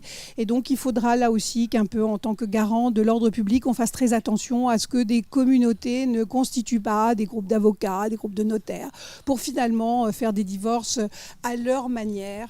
Hein, nous sommes dans une république laïque et donc les deux avocats doivent être aussi le garant de cette laïcité. Voilà un peu toutes les questions qui se posent sur l'avocat lui-même. Alors j'espère que je ne dépasse pas trop, parce que je veux vraiment aborder quand même les deux questions très très importantes qui sont la question des enfants et la question internationale. Alors sur la question des enfants, je voudrais essayer de dire comment la question se pose. Parce qu'on dit mais c'est horrible, vous vous rendez compte, ces pauvres enfants, et le discernement, qui va savoir, etc. Mais la différence avec la situation d'aujourd'hui, ce n'est pas ça. Aujourd'hui, avant l'ancien divorce, on doit bien informer les enfants, on doit bien déterminer s'il y a un discernement ou pas pour les informer, leur demander s'ils vont être auditionnés, etc. Donc la situation actuelle aujourd'hui, c'est quand même bien que les parents, même dans un divorce contentieux, doivent décider si leurs enfants ont le discernement nécessaire et deuxièmement, doivent dire à leurs enfants, s'ils ont le discernement nécessaire, nous divorçons, vous avez le droit d'être entendus par un juge si vous le voulez. Ça, c'est la situation juridique non seulement française, mais internationale, et principalement d'ailleurs européenne. Donc on est dans cette situation-là. Alors qu'est-ce que le nouveau divorce change? C'est le formulaire. Le formulaire. Alors, ce formulaire, je pense qu'il est mal construit. Il est mal construit parce qu'il y a cette fameuse phrase à la fin qui dit que l'enfant est informé de ce que, s'il demande à être auditionné, eh bien, le divorce deviendra judiciaire. Moi, je pose vraiment la question, pourquoi est-ce que l'enfant a besoin d'être informé de cela? Que l'enfant, on ne lui demande pas, on lui demande de savoir si lui, dans son propre intérêt, il a envie d'être entendu. On n'a pas à l'informer des conséquences sur ses parents de sa demande d'audition. Non, je considère que ce n'est pas... alors on peut avoir des désaccords là-dessus, on en aura une discussion. Moi, je pense que si on est sur l'intérêt pur de l'enfant, l'enfant n'a pas besoin d'être informé que le divorce de ses parents sera judiciaire. Ça, c'est ma première position. Et ça pourrait être on supprimerait simplement le paragraphe et ça serait extrêmement simple. Par contre, je pense qu'il y a une réforme qui pourrait être un petit peu plus importante et plus intelligente. C'est de dire que si l'enfant demande à être auditionné, ce n'est pas l'entier divorce qui est transféré au juge, mais juste la partie du divorce qui concerne l'enfant. Et on voit bien, on est dans des ingénieries. De toute façon, vous allez voir, sur l'international, on construit des choses. Donc on peut parfaitement imaginer une situation dans laquelle on a une convention de divorce et une partie de la convention de divorce qui est judiciaire, homologuée judiciairement sur la problématique de l'enfant. Franchement, je ne vois pas la difficulté qu'il y aurait à organiser cela. Donc, voilà sur le formulaire. Alors après, effectivement, comme nous sommes maintenant tous les deux avocats en charge de la problématique de vérifier l'information des enfants, au passage, le juge ne vérifiait jamais que les enfants avaient été informés. Faut quand même le dire. Aujourd'hui, même dans les divorces contentieux, on ne vérifie pas que les enfants. Il se trouve que dans le contentieux, ça se fait parce qu'il y en a toujours un des deux qui vérifie pour l'autre. Mais quand les deux sont d'accord, franchement, on ne vérifiait jamais. Alors, peut-être c'est justement l'occasion de le vérifier. Donc, les deux avocats vont devoir s'entretenir avec leurs clients de ces questions. Deux questions différentes. Première question, le discernement. Deuxième question, l'information et la décision de l'audition. Sur le discernement, très sincèrement, les deux avocats n'ont aucune compétence pour décider de savoir si l'enfant a un discernement ou pas. Bon, on est clair, le discernement, la question se pose, on va dire, entre 4 ans et 7 ans. C'est quelque chose comme ça. S'ils ont plus de 7 ans, l'enfant, sauf cas exceptionnel, a le discernement. S'ils ont moins de 4 ans, on peut penser qu'il ne l'a pas. Donc sur cette période un peu délicate, à ce moment-là, on est dans une situation où soit on s'en réfère aux parents, et je pense que personne ne nous reprochera d'avoir laissé aux deux parents le soin de dire que leur enfant avait le discernement ou pas. Ou si vraiment on veut aller plus loin, on dit aux parents, allez voir un psychologue pour déterminer s'il y a un discernement, s'il y a vraiment une difficulté ou s'il y a un désaccord entre les deux parents sur cette notion de discernement. Ensuite, sur l'information, il y a pas mal de pratiques qui se développent. Il y a la possibilité que les deux avocats reçoivent les enfants. Moi, je crois qu'en tout cas, si les deux avocats doivent se mêler de cette information aux enfants, ils doivent le faire tous les deux. Ils peuvent le faire tous les deux avec les parents. Et puis, sinon, on peut aussi laisser les parents informer les enfants. Je pense en tout cas que la recommandation que les deux avocats devraient avoir vis-à-vis de leurs clients, c'est que cette information se fasse par les deux parents. Voilà sur la question des enfants, ce que je voulais dire, mais on en parlera peut-être dans les débats. Alors sur la situation internationale, là franchement, c'est le désordre. Donc immense prudence, si vous avez une situation d'extranéité, faisons attention. Dans la loi, il n'y a qu'une seule disposition. Disposition qui modifie l'article 509.3 du Code de procédure civile. En réalité, vous savez que pour faire circuler une décision de divorce, il faut avoir un certificat qui est dans l'article 39 du règlement Bruxelles 2 bis. Je rappelle que tous les règlements européens sont du droit interne, c'est pas juste dans les relations. Bon, alors, là, sur l'aspect de cet article 39, c'est effectivement pour faire circuler, on demandera, aujourd'hui c'est le greffier, on demandera au notaire de donner ce titre qui permettra de circuler. Ça, c'est la seule disposition. Ensuite, qu'est-ce qu'on tire comme conclusion de cela ? Vous verrez, j'en parlerai dans la loi applicable, il y a des dispositions ou des indications, en tout cas dans la circulaire, mais on peut quand même se poser la question, s'il n'y a aucune disposition, est-ce que ça veut dire qu'on s'exonère de toutes les règles de droit international privé ou au contraire, est-ce que ça veut dire qu'elles s'appliquent ? Franchement, je pose la question, je n'ai pas de réponse. Alors, prenons les questions les unes après les autres. Il y en a 3. Question de la compétence, question de la loi applicable, question de l'exécution et de la reconnaissance à l'étranger. Sur la compétence, là, il y a des désaccords. Moi, je vais vous donner mon analyse et je pense que c'est l'analyse de beaucoup d'internationalistes. Les règles de compétence territoriale ne s'appliquent pas au nouveau divorce. D'abord, elles ne s'appliquent pas de manière interne, mais elles ne s'appliquent pas non plus de manière internationale. Les règles de compétence sont des règles de compétence judiciaire. Or, dans le nouveau divorce, précisément, il n'y a aucune juridiction. Donc, règle de compétence ne s'applique pas, ce qui voudrait dire qu'effectivement, deux Britanniques vivant en Angleterre, ayant des enfants qui vivent en Angleterre, pourraient parfaitement venir divorcer avec deux avocats français. Bon, autant vous dire que c'est un peu vertigineux, mais dans la théorie, je pense qu'on est dans cette situation. Maintenant, la problématique de la loi applicable. Là, la circulaire nous donne des indications. Elle dit, mais c'est une circulaire, elle semble dire qu'on ne peut divorcer par consentement mutuel que lorsque la loi française est applicable. Alors là, j'avoue que les bras en sont tombés un peu pour tous les internationalistes, parce que le juge français, il peut appliquer la loi étrangère. Et nous, on ne pourrait pas dans le divorce par consentement. Bravo, la simplification, la modernisation.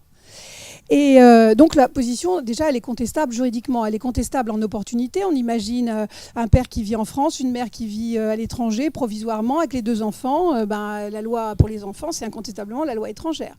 On ne pourrait pas divorcer par consentement mutuel en France. Donc on serait obligé de faire un divorce contentieux si on voulait garder territoire français.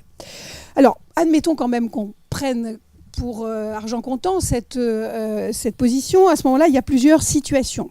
La première situation, c'est la question effectivement du prononcé du divorce. Notre règle, c'est Rome 3, le règlement européen, qui donne le choix entre plusieurs lois. Mais pas la loi du fort en l'espèce, parce que la circulaire précise clairement que ça ne peut pas être la loi du fort. Donc ça ne peut pas être la loi française juste parce qu'on est en France. À ce moment-là, il faudra faire choisir au client la loi française si on veut pouvoir avancer. Ensuite, on a une deuxième situation, c'est pour la prestation compensatoire, on a une règle de conflit qui ne donne pas de choix, mais cette règle de conflit, elle concerne un droit disponible et donc on peut s'en affranchir. Donc on peut considérer que, alors même qu'il n'y a pas de choix par la règle de conflit, on oublie la règle de conflit et on dit les clients ont voulu, les époux ont voulu appliquer la loi française à la prestation compensatoire. Mais alors dans ces cas-là, sur ces deux questions-là, on est quand même dans une situation où il va falloir être extrêmement prudent parce qu'il va falloir expliquer à nos clients pourquoi il faut choisir la loi française.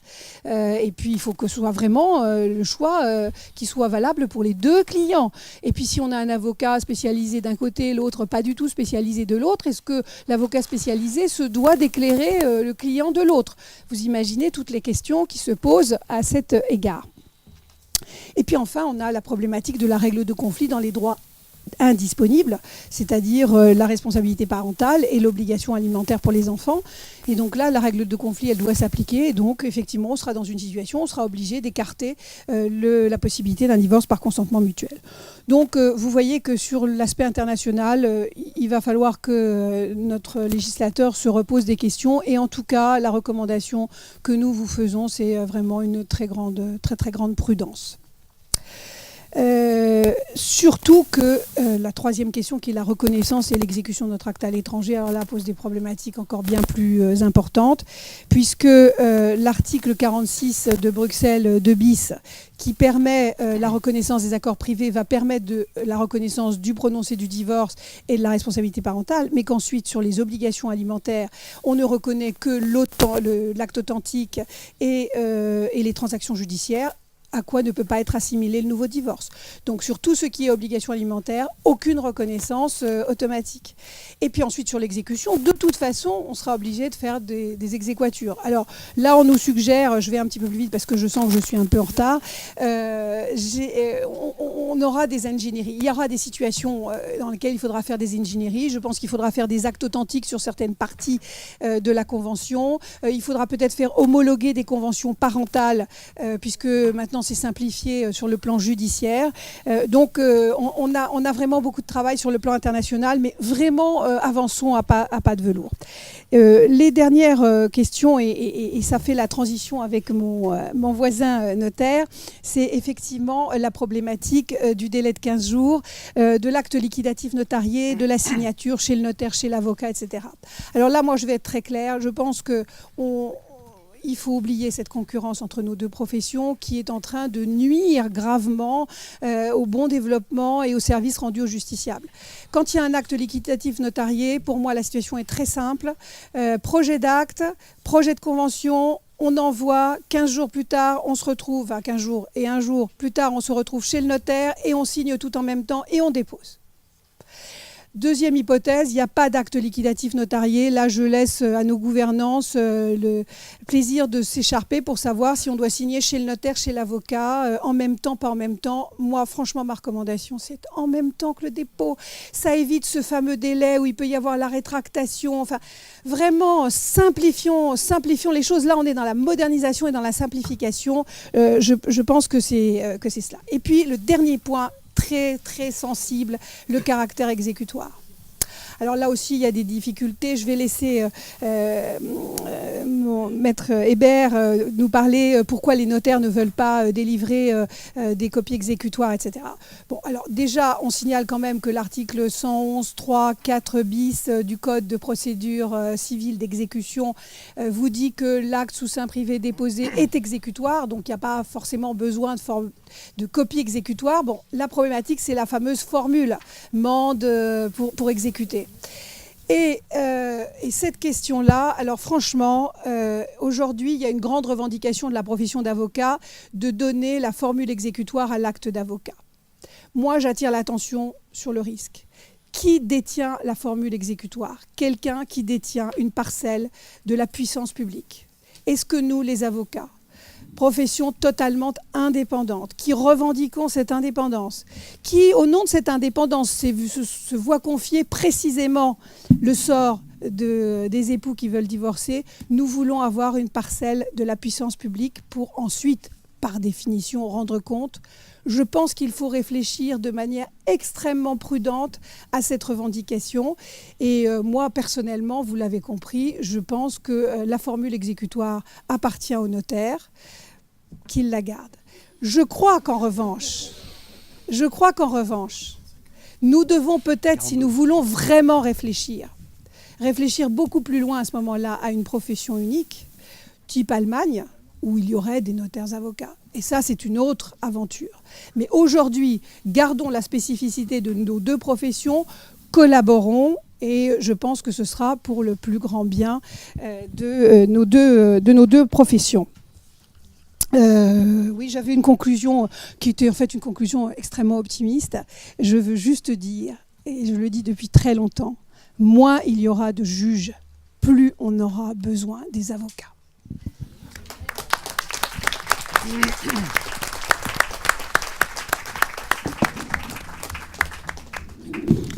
crois qu'il faut que tu parles dans ce micro-là. Ah, uniquement dans celui-là. On cède tout de suite la parole à Frédéric Hébert. Il va avoir la galanterie de diminuer un petit peu son temps de propos pour... Merci Michel. Alors, je vais évoquer l'aspect de pratique notariale, ce qui est pas évident parce que bon, il y a eu énormément de choses décrites sur le sujet, mais il y a quand même encore des zones d'ombre. Et puis, il n'y a pas encore le recul du terrain, puisqu'on était en réunion de chambre ce mercredi. On interrogeait 20 membres de la chambre et à travers eux, leurs associés, aucun n'avait été sollicité pour ce type de divorce. Donc, c'est pas facile d'avoir le retour du terrain.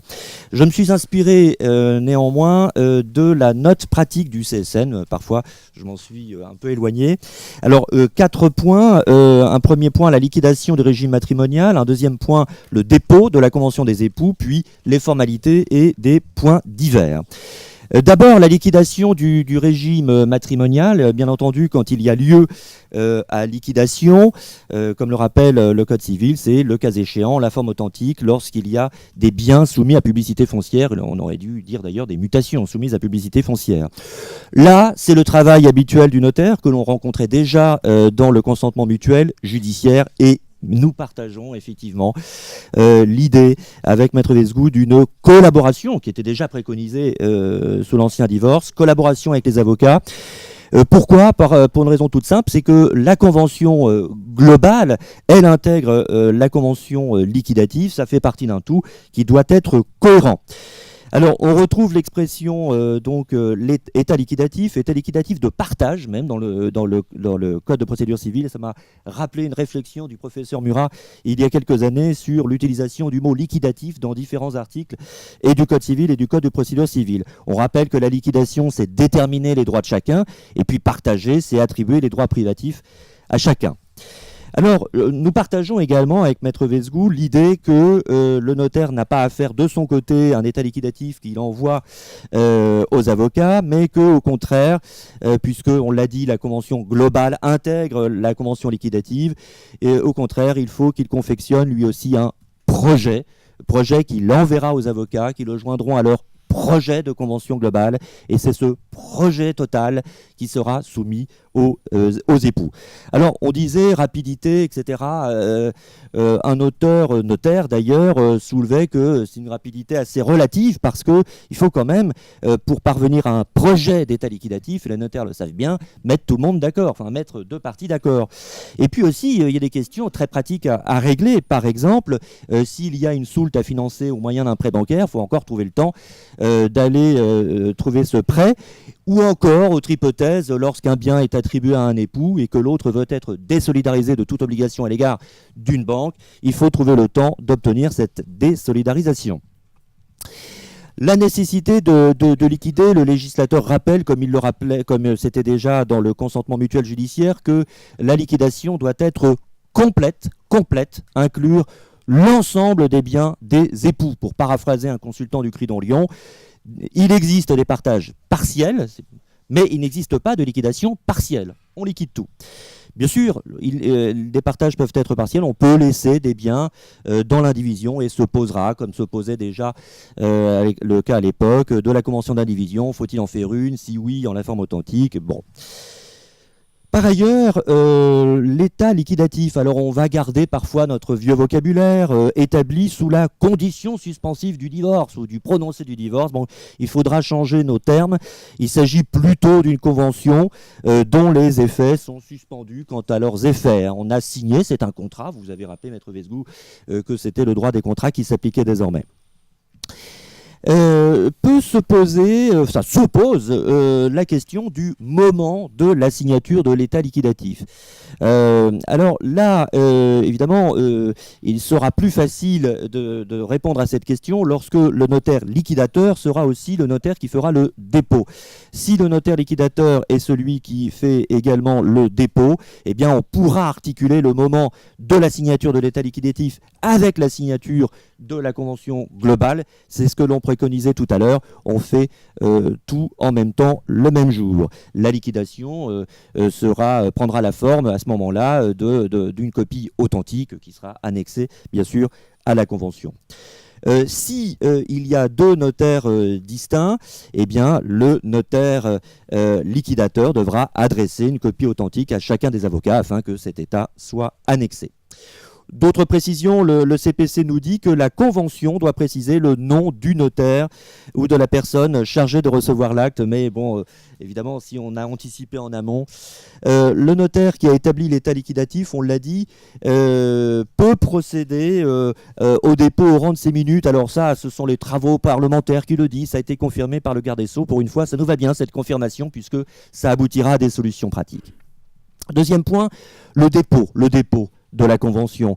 Alors, c'est la convention et ses annexes qui sont transmises au notaire à la requête des époux, même si techniquement c'est l'avocat le plus diligent qui l'envoie et qui l'envoie aux fins de dépôt. C'est envoyé dans les 7 jours de la signature. Dans les annexes, on a les formulaires pour les enfants, par les enfants mineurs, l'état liquidatif, lorsque des biens sont soumis à publicité foncière, plus rare, un acte d'attribution de biens immobiliers, bon, quand c'est articulé avec une prestation compensatoire. C'est un exemplaire original qui est transmis au notaire. Le CSN en a déduit qu'il n'y avait pas de possibilité d'un envoi dématérialisé. L'acte sur support électronique, eh bien, de toute façon, c'est un autre argument. C'est un article 1175, premièrement, du Code civil qui interdit de contractualiser sous forme électronique en droit de la famille. Le rôle du notaire. Alors, le notaire, premièrement, contrôle le respect des exigences de forme et puis contrôle le respect du délai de réflexion. On est en matière aussi consumériste.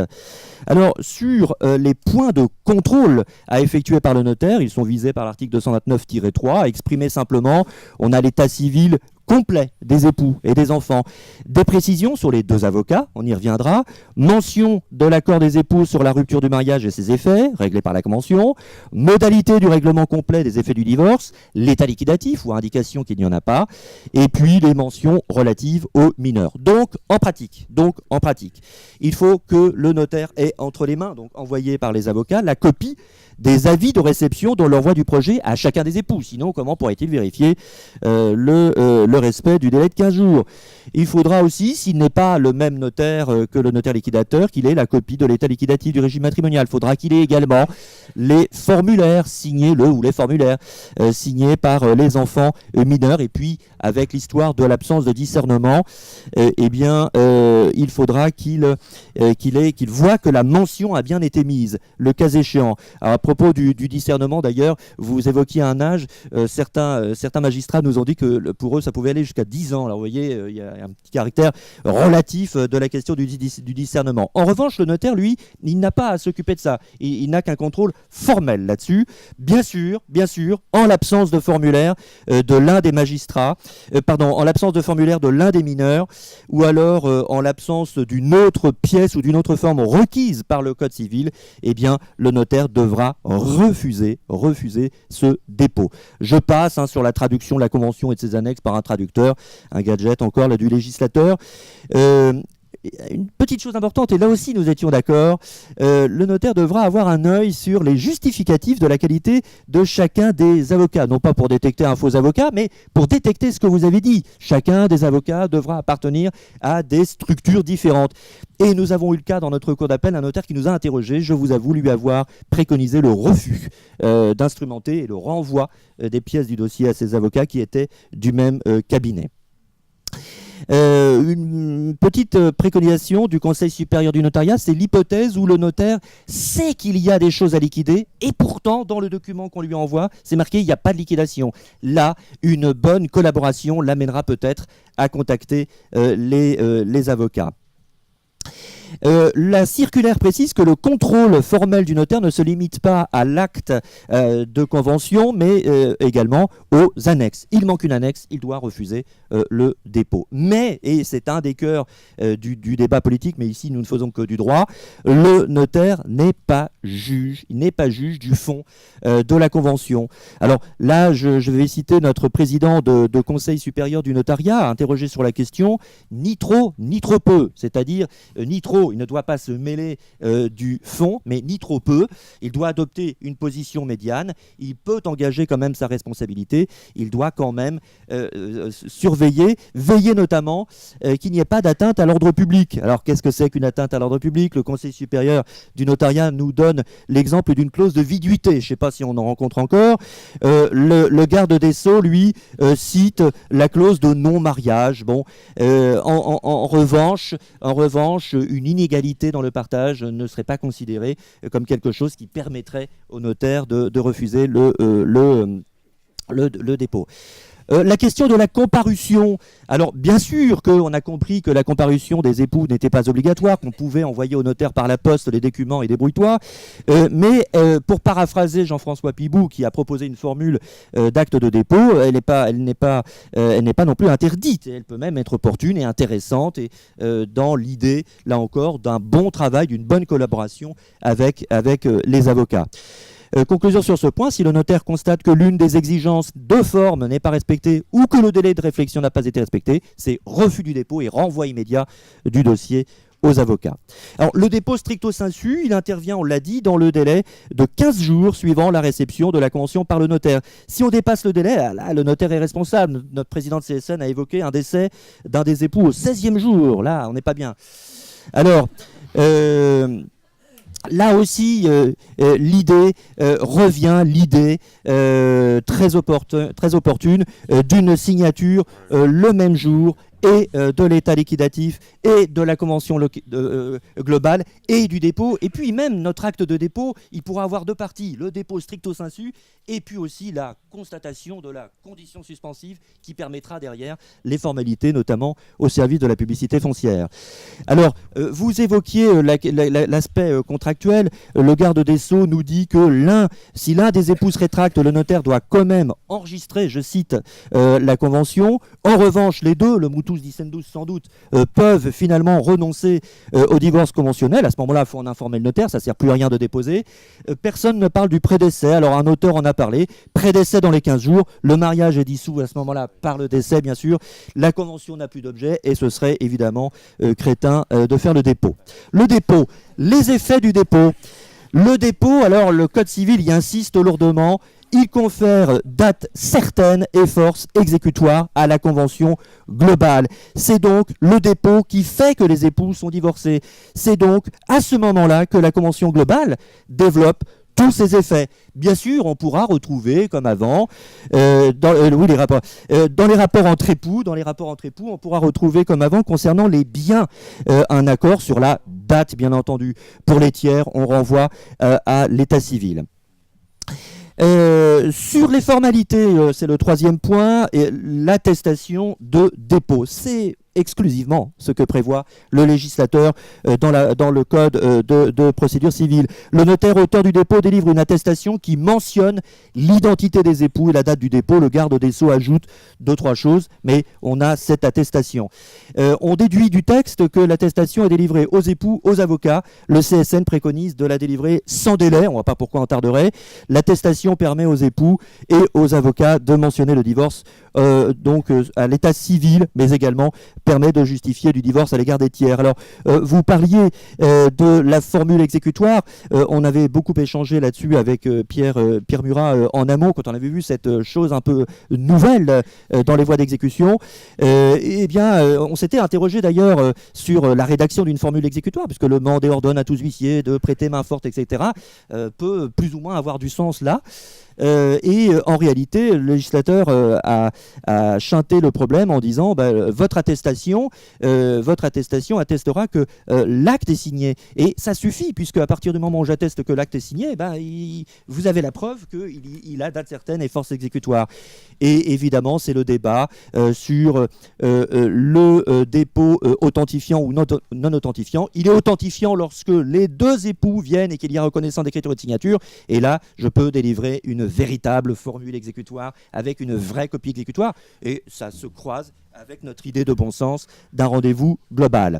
Sur l'enregistrement et la publicité foncière, là aussi, il y a des flottements. On nous a appris par une lettre co-signée du garde des Sceaux et du ministre de l'économie et des finances qu'en soi, l'acte de dépôt est dispensé de droit d'enregistrement. Mais le plus souvent, il y aura une liquidation partage, donc il y aura une formalité fusionnée, enregistrement plus publicité foncière auprès du SPF. Alors, j'avais fait un petit clin d'œil tout à l'heure avec Michel Farge sur le fait que c'est bizarre parce qu'on va publier un acte de dépôt, mais pourtant on ne peut plus depuis l'article 710-1, mais les services de publicité foncière prendraient sans doute seulement, évidemment, l'acte liquidatif. L'hypothèse d'un enregistrement pur et dur, c'est dans le cas où il n'y a pas de liquidation. À ce moment-là, ça peut être soit le notaire, soit l'avocat qui procède à l'enregistrement. On peut penser que ce sera plutôt le notaire qui le fera. Quelques points divers. L'aide juridictionnelle a été retouchée. L'aide juridictionnelle, c'est bizarre de la voir dans quelque chose qui est complètement contractuel, mais elle y est. Et on était avec mon président il n'y a pas plus tard que 2 jours avec Madame la Présidente du TGI. Je lui avais promis de lui faire un clin d'œil. Sur cette question-là, parce qu'il faudra désigner des tours de rôle des notaires qui accepteront de faire des dépôts avec l'aide juridictionnelle. Bon, il percevra 18 € là où il en aurait perçu 42. Bon. Sur l'aspect de droit international privé, il en a déjà bien été parlé. Je note d'ailleurs que ce que vous avez dit, qui est très juste, ça s'applique lorsque le droit français s'applique, c'est dans la fiche consacrée au notaire. Ce qui veut dire que le notaire devra aussi peut-être se poser des questions de droit international privé. J'avais également prévu d'évoquer rapidement 509-3, qui est un des articles les plus illisibles qui soit, quand on le lit dans son entier. Et c'est vrai que là, il y a une hésitation. Est-ce qu'il faut une véritable formule exécutoire ou est-ce que le dépôt suffira? Bon, la question reste entière. Et puis une mini précision, les agents diplomatiques et consulaires qui parfois ont des attributions notariales, n'auront pas celle de faire l'acte de dépôt nouveau divorce. Je vous remercie.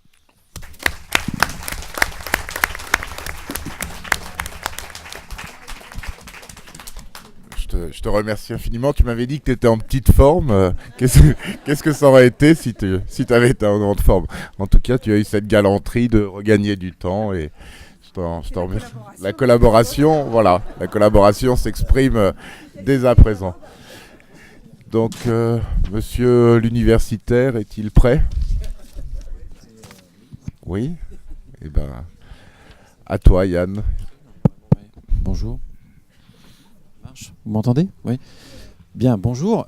Donc, je vais faire j'ai le privilège, la charge aussi de faire la voiture balai universitaire, après toutes ces présentations extrêmement intéressantes. Merci d'abord de votre invitation. Merci Ingrid pour cette invitation à retrouver mes amis grenoblois. En tant qu'ancien chambérien, je suis venu presque en voisin. Alors, c'est vrai que nous allons parler d'un texte qui pose quand même beaucoup de problèmes, plus qu'il n'apporte de solutions. Évidemment, les universitaires sont toujours des oiseaux de mauvais augure. L'idée, ça n'est pas de détruire le texte tel qu'il est présenté, mais peut-être de le contextualiser un petit peu par rapport à des difficultés pratiques qui ont été déjà exposées. Et je crois que sous l'angle du droit des professions, c'est très bien d'ailleurs qu'on cadre d'abord ce type de divorce sous l'angle du droit des professions et du cadre d'exercice professionnel, car c'est d'abord comme cela que ça se présente.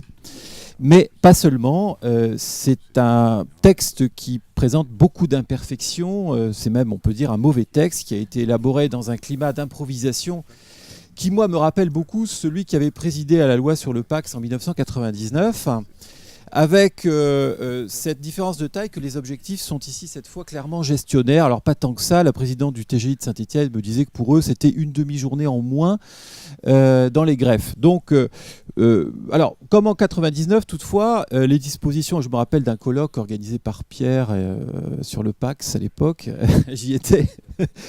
Toutefois, les dispositions nouvelles présentent un véritable tour de force juridique parce que c'est vrai que désengorger la justice familiale en rayant artificiellement de la carte des enrôlements la moitié des divorces, enfin un peu plus, et faire croire en même temps à nos concitoyens que divorcer n'est qu'une formalité à faire enregistrer est quand même un exploit.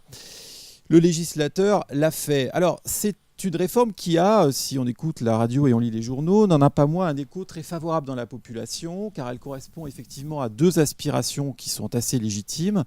D'abord, défaire aussi facilement l'union qu'elle a pu être nouée.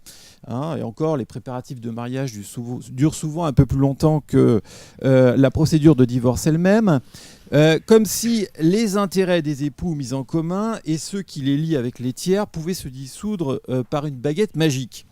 Deuxième aspiration, ne plus souffrir de l'immixtion d'un juge dans les affaires privées. Ça, je crois que c'est quand même une aspiration très forte et qui d'ailleurs motive préventivement, semble-t-il, certains couples qui souhaitent tout de même se protéger à se paxer plutôt que se marier. Mais ça, c'est plutôt le domaine des sociologues. Alors que pourtant, l'audience a été ramenée à sa plus simple expression et les délais ont été extrêmement raccourcis. Mais c'est vrai que l'argument se renverse, car si c'est si simple et si rapide finalement de divorcer devant le juge, pourquoi ne pas s'en passer tout simplement? Donc, quoi qu'il en soit, dans l'esprit de nos concitoyens, la réforme ainsi habillée, je dirais plutôt travestie, pouvait apparaître comme séduisante. Alors, ce qui est plus ennuyeux, c'est que lorsqu'on simplifie par simplisme, et je crois que c'était aussi l'objectif de réfléchir à ce qu'on voulait simplifier. Alors, premier point, est-ce si simple de divorcer par acte d'avocat? Je pense que là, on a déjà répondu en grande partie à la question. C'est vrai que la simplification du droit qui préside aux destinées de cette énième loi de simplification, on la cherche encore. Faire intervenir deux avocats là où on pouvait se contenter d'un seul. S'exposer à un contentieux là où l'indivisibilité de la convention et du prononcé, certes un peu rigide, mais qui avait aussi ses avantages, sécurisait quand même la convention de divorce, multiplier les allers-retours entre avocats et notaires d'une convention pourtant négociée en amont dans un acte d'avocat et qui comprenait déjà la convention de liquidation par acte notarié, ramener la convention de divorce à un acte sous signature privée auquel on annexe un acte authentique et dégrader au passage la fonction notariale, tout ça ne me paraît pas si simple que cela. Et d'autant moins simple que les divorçants n'ont pas le choix de recourir à un juge, ce qui est une solution inédite dans tous les pays qui ont déjudiciarisé le divorce en Europe ou ailleurs. Regardons du côté du Portugal, de l'Italie, de la Roumanie, par exemple, de la Norvège en partie, et dans toute l'Amérique latine où ce divorce par acte notarié existe, pratiquement dans tous les pays. Il a eu beaucoup de succès, mais on n'a jamais imposé aux époux ce type de divorce lorsque c'était un acte, disons, amiable.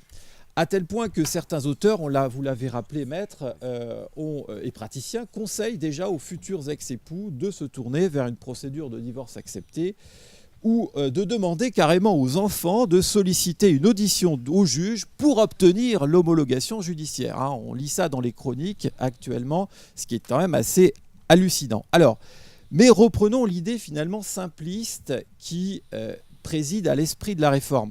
La convention de divorce, qui est donc un véritable contrat dans les termes des textes issus de la réforme qui est entré en vigueur en matière de droit des contrats. La convention de divorce est envisagée comme un acte autonome qui inclut tout à la fois, donc vous l'avez compris, la rupture du lien matrimonial qui va être constatée en quelque sorte par le dépôt et le règlement de ses conséquences. Et par un esprit d'imitation assez naïf, le législateur a souhaité reproduire ici le schéma de l'homologation judiciaire, alors qu'il n'y a ni homologation ni juge. Le compromis bancal est alors de faire du notaire un certificateur du contrat qui prend la forme d'un acte d'avocat qui pourtant était censé lui donner une certaine sécurité juridique et donne tous les effets à la dissolution de l'union précédemment constatée, sans pour autant d'ailleurs sécuriser ce contrat. Alors, deuxième point, après, est-ce si simple de divorcer par acte d'avocat? Déjà, on voit que ça n'est pas si simple, mais ça, c'est une confirmation.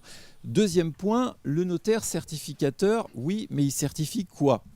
Alors, l'acte d'avocat par rapport à un acte sous seing privé ordinaire sécurise la date et la signature, mais pas grand-chose d'autre. C'est une des faiblesses de l'acte d'avocat, d'ailleurs. Rien, notamment, qui rende justement la convention exécutoire. Alors qu'à cela ne tienne, il suffit de déposer un exemplaire qui sera d'ailleurs qu'une copie. Alors un original, mais alors un exemplaire. Alors quelle est la nature de cet original qui est délivré aux fins de dépôt? On n'en sait rien. De la convention donc au rang des minutes sera déposée cette convention au rang des minutes pour lui conférer donc cet effet exécutoire. Et au passage, question qui se pose, mais on l'a déjà abordé, le notaire va-t-il s'assurer du paiement des taxes et des droits lorsque son office en particulier n'aura pas été requis au titre de la liquidation et du partage? Je pense aux hypothèses où on aura conseillé imprudemment aux époux de vendre tous leurs biens pour ne pas avoir à payer de droits de partage. Le notaire doit-il vérifier l'accord persistant des parties avant de déposer cet acte sous signature privée? Donc on a vu que l'objectif ici, c'était de concentrer sur un seul moment cette conjonction de l'intervention du notaire et de l'avocat, ce qui n'est pas requis par les textes, mais qui pourrait l'être par la pratique. Il semble donc que le rôle du notaire soit conçu finalement à minima, comme le serait, car c'est un peu l'esprit de la loi, le greffier d'un tribunal qui a les mêmes tâches qu'on lui aurait confiées. Alors on ne lui a pas confié parce qu'il est déjà débordé, le pauvre greffier, on pense que le notaire a plus de temps. Alors la chose a été suffisamment répétée et reprise, y compris par la circulaire. Le court délai pour déposer et la modestie de l'émolument, vous l'avez compris, qui est attribué au notaire, ont pour fonction de bien lui rappeler qu'il n'est qu'un greffier. Alors, pas tout à fait, tout de même, parce que le fait de rendre l'acte exécutoire, l'intervention, même si on démembre l'intervention du notaire et entre les éléments proprement exécutoires et les éléments authentiques, laisse entière la question de la responsabilité. Donc, ça n'est pas simple, ça certifie pas grand-chose. Et troisièmement, est-ce que ça a au moins la vertu de dissoudre l'union? Oui, alors quand même, mais on n'est pas très sûr de quand. Alors, quant à la dissolution, dont les effets, effectivement, on l'a rappelé, peuvent être patrimoniaux, peuvent être portés dans les rapports entre époux à une date antérieure, comme auparavant, elle résulte, selon l'article 229.1 que vous avez rappelé, du dépôt au rang des minutes. Mais la difficulté, c'est que les effets de l'accord qui sont conclus entre les époux à l'issue du délai de réflexion de 15 jours sont suspendus à cette formalité de dépôt, ce qui crée un décalage temporel. Alors, question qui se pose, on l'a déjà dit, mais est-ce qu'un époux peut se rétracter ? On n'en sait rien. Est-ce que donc il peut s'opposer à la formalité de dépôt après la signature de la convention, ou bien est-ce que le dépôt n'est finalement qu'une formalité administrative consécutive, auquel cas eh bien, il ne pourrait pas le faire ?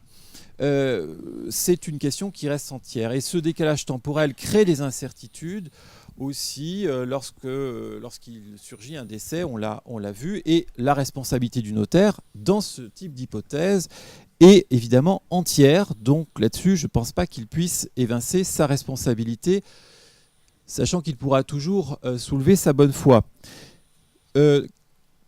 Donc, certifier quoi, dissoudre quoi et sécuriser, oui, mais alors comment on sécurise cette fameuse convention ? Alors, on aura beau dire que la convention de divorce n'est pas un contrat comme un autre, et on aura beau mobiliser les ressources de l'ordre public et celles du principe d'indisponibilité, on n'échappera pas à la qualification et à ses conséquences, à la qualification contractuelle. Évidemment, la plus inquiétante est sa remise en cause pour l'une des causes ordinaires de la nullité des contrats, notamment pour les vices du consentement.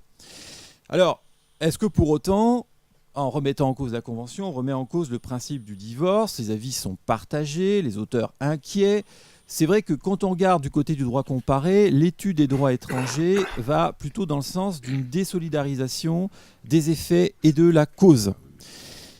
Mais il faut préciser que le droit français a cette singularité unique dans le monde qu'il organise la confection de 2 actes qui sont confiés à 2 professionnels distincts et qui sont parés d'effets qui sont différents. Et ça, c'est une configuration. Moi, j'ai étudié tous les modèles qui existaient pour voir s'il y avait quelque chose de similaire. Il n'existe absolument aucun texte au monde qui organise une chose juridique aussi complexe. Cette configuration, donc, qui est inédite, et a fortiori pour le droit français, du moins en contemplation des effets du contrat, appelle des réponses inédites. Qu'en l'état actuel des textes, seule la jurisprudence pourra préciser, à moins, et on peut l'espérer, qu'une nouvelle réforme de la réforme ne vienne corriger tous ces défauts. La donne est en effet compliquée du fait du dédoublement conventionnel, mais également par l'effet du démembrement des effets attribués à l'acte lui-même, par l'intervention notariale qui lui confère à ce contrat une valeur exécutoire sans pour autant lui conférer une authenticité. Alors après, on peut ruser et donner un caractère authentique à l'acte de dépôt pour essayer d'en limiter les effets. Et donc, il ne faut pas oublier non plus qu'aux causes de la nullité de la Convention, dont je parlais à l'instant, avec cette démultiplication des effets plus ce démembrement de l'acte, aux causes de la nullité de la Convention, il faut évidemment ajouter toutes les causes de remise en cause du partage. Et cela, évidemment, a fortiori, dès lors que l'homologation ne permet plus de considérer que le prononcé du divorce, en quelque sorte, par le dépôt, purge l'acte de tous ces vices. Autre incertitude, les modalités de révision de la Convention. Voire sa substitution par une autre convention, qui d'ailleurs ne sera pas déposée, elle, au rang des minutes, parce que le dépôt n'est qu'un fusil à un coup, on ne va pas dissoudre plusieurs fois le mariage.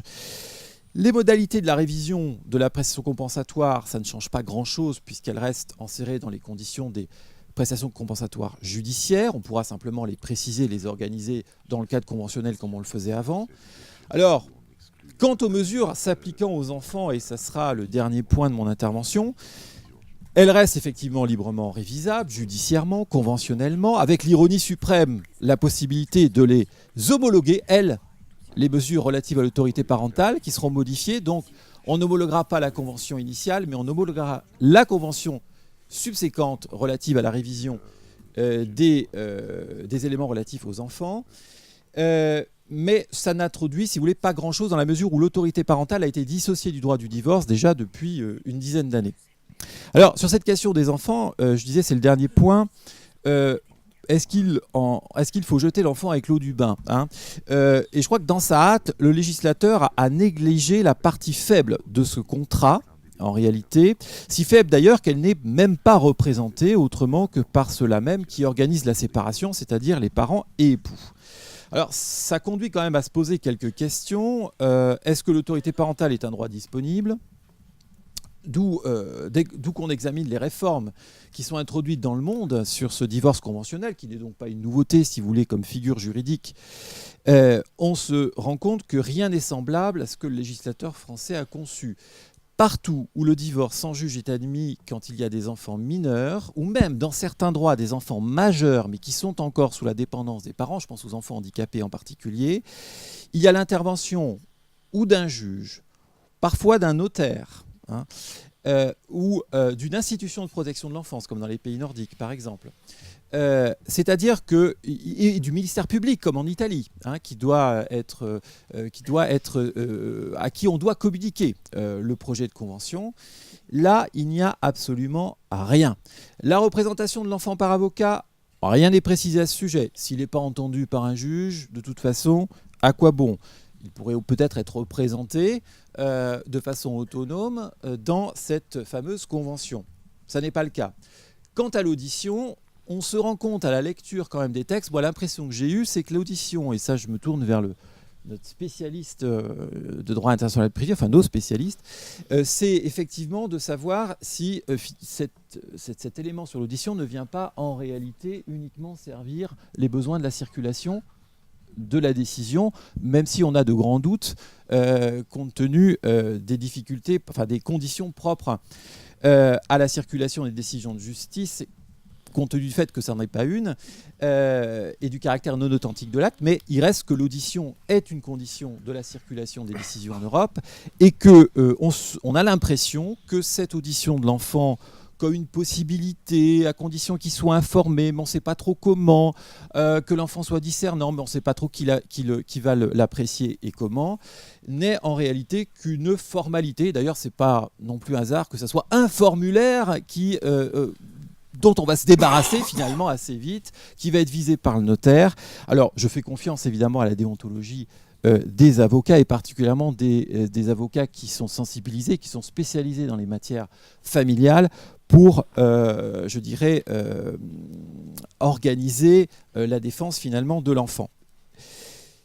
En conclusion, je crois qu'il est assez évident que le divorce sans juge ne simplifie pas le divorce du tout, qu'il crée de nouvelles questions juridiques qu'il va convenir de résoudre. En attendant, ça va être aux praticiens et aux conjoints qui sont tentés par l'aventure de se divorcer, pour reprendre l'expression d'Hugues Fulchiron. Quand on ne divorce plus, on se divorce, et de trouver donc des réponses au risque pour les premiers, c'est-à-dire pour les praticiens, d'engager leur responsabilité professionnelle de manière accrue, et pour les époux de faire les frais d'un divorce à haut risque, dont on n'est pas certain qu'il crée pas plus de contentieux judiciaires qu'il n'allège finalement le travail des juridictions.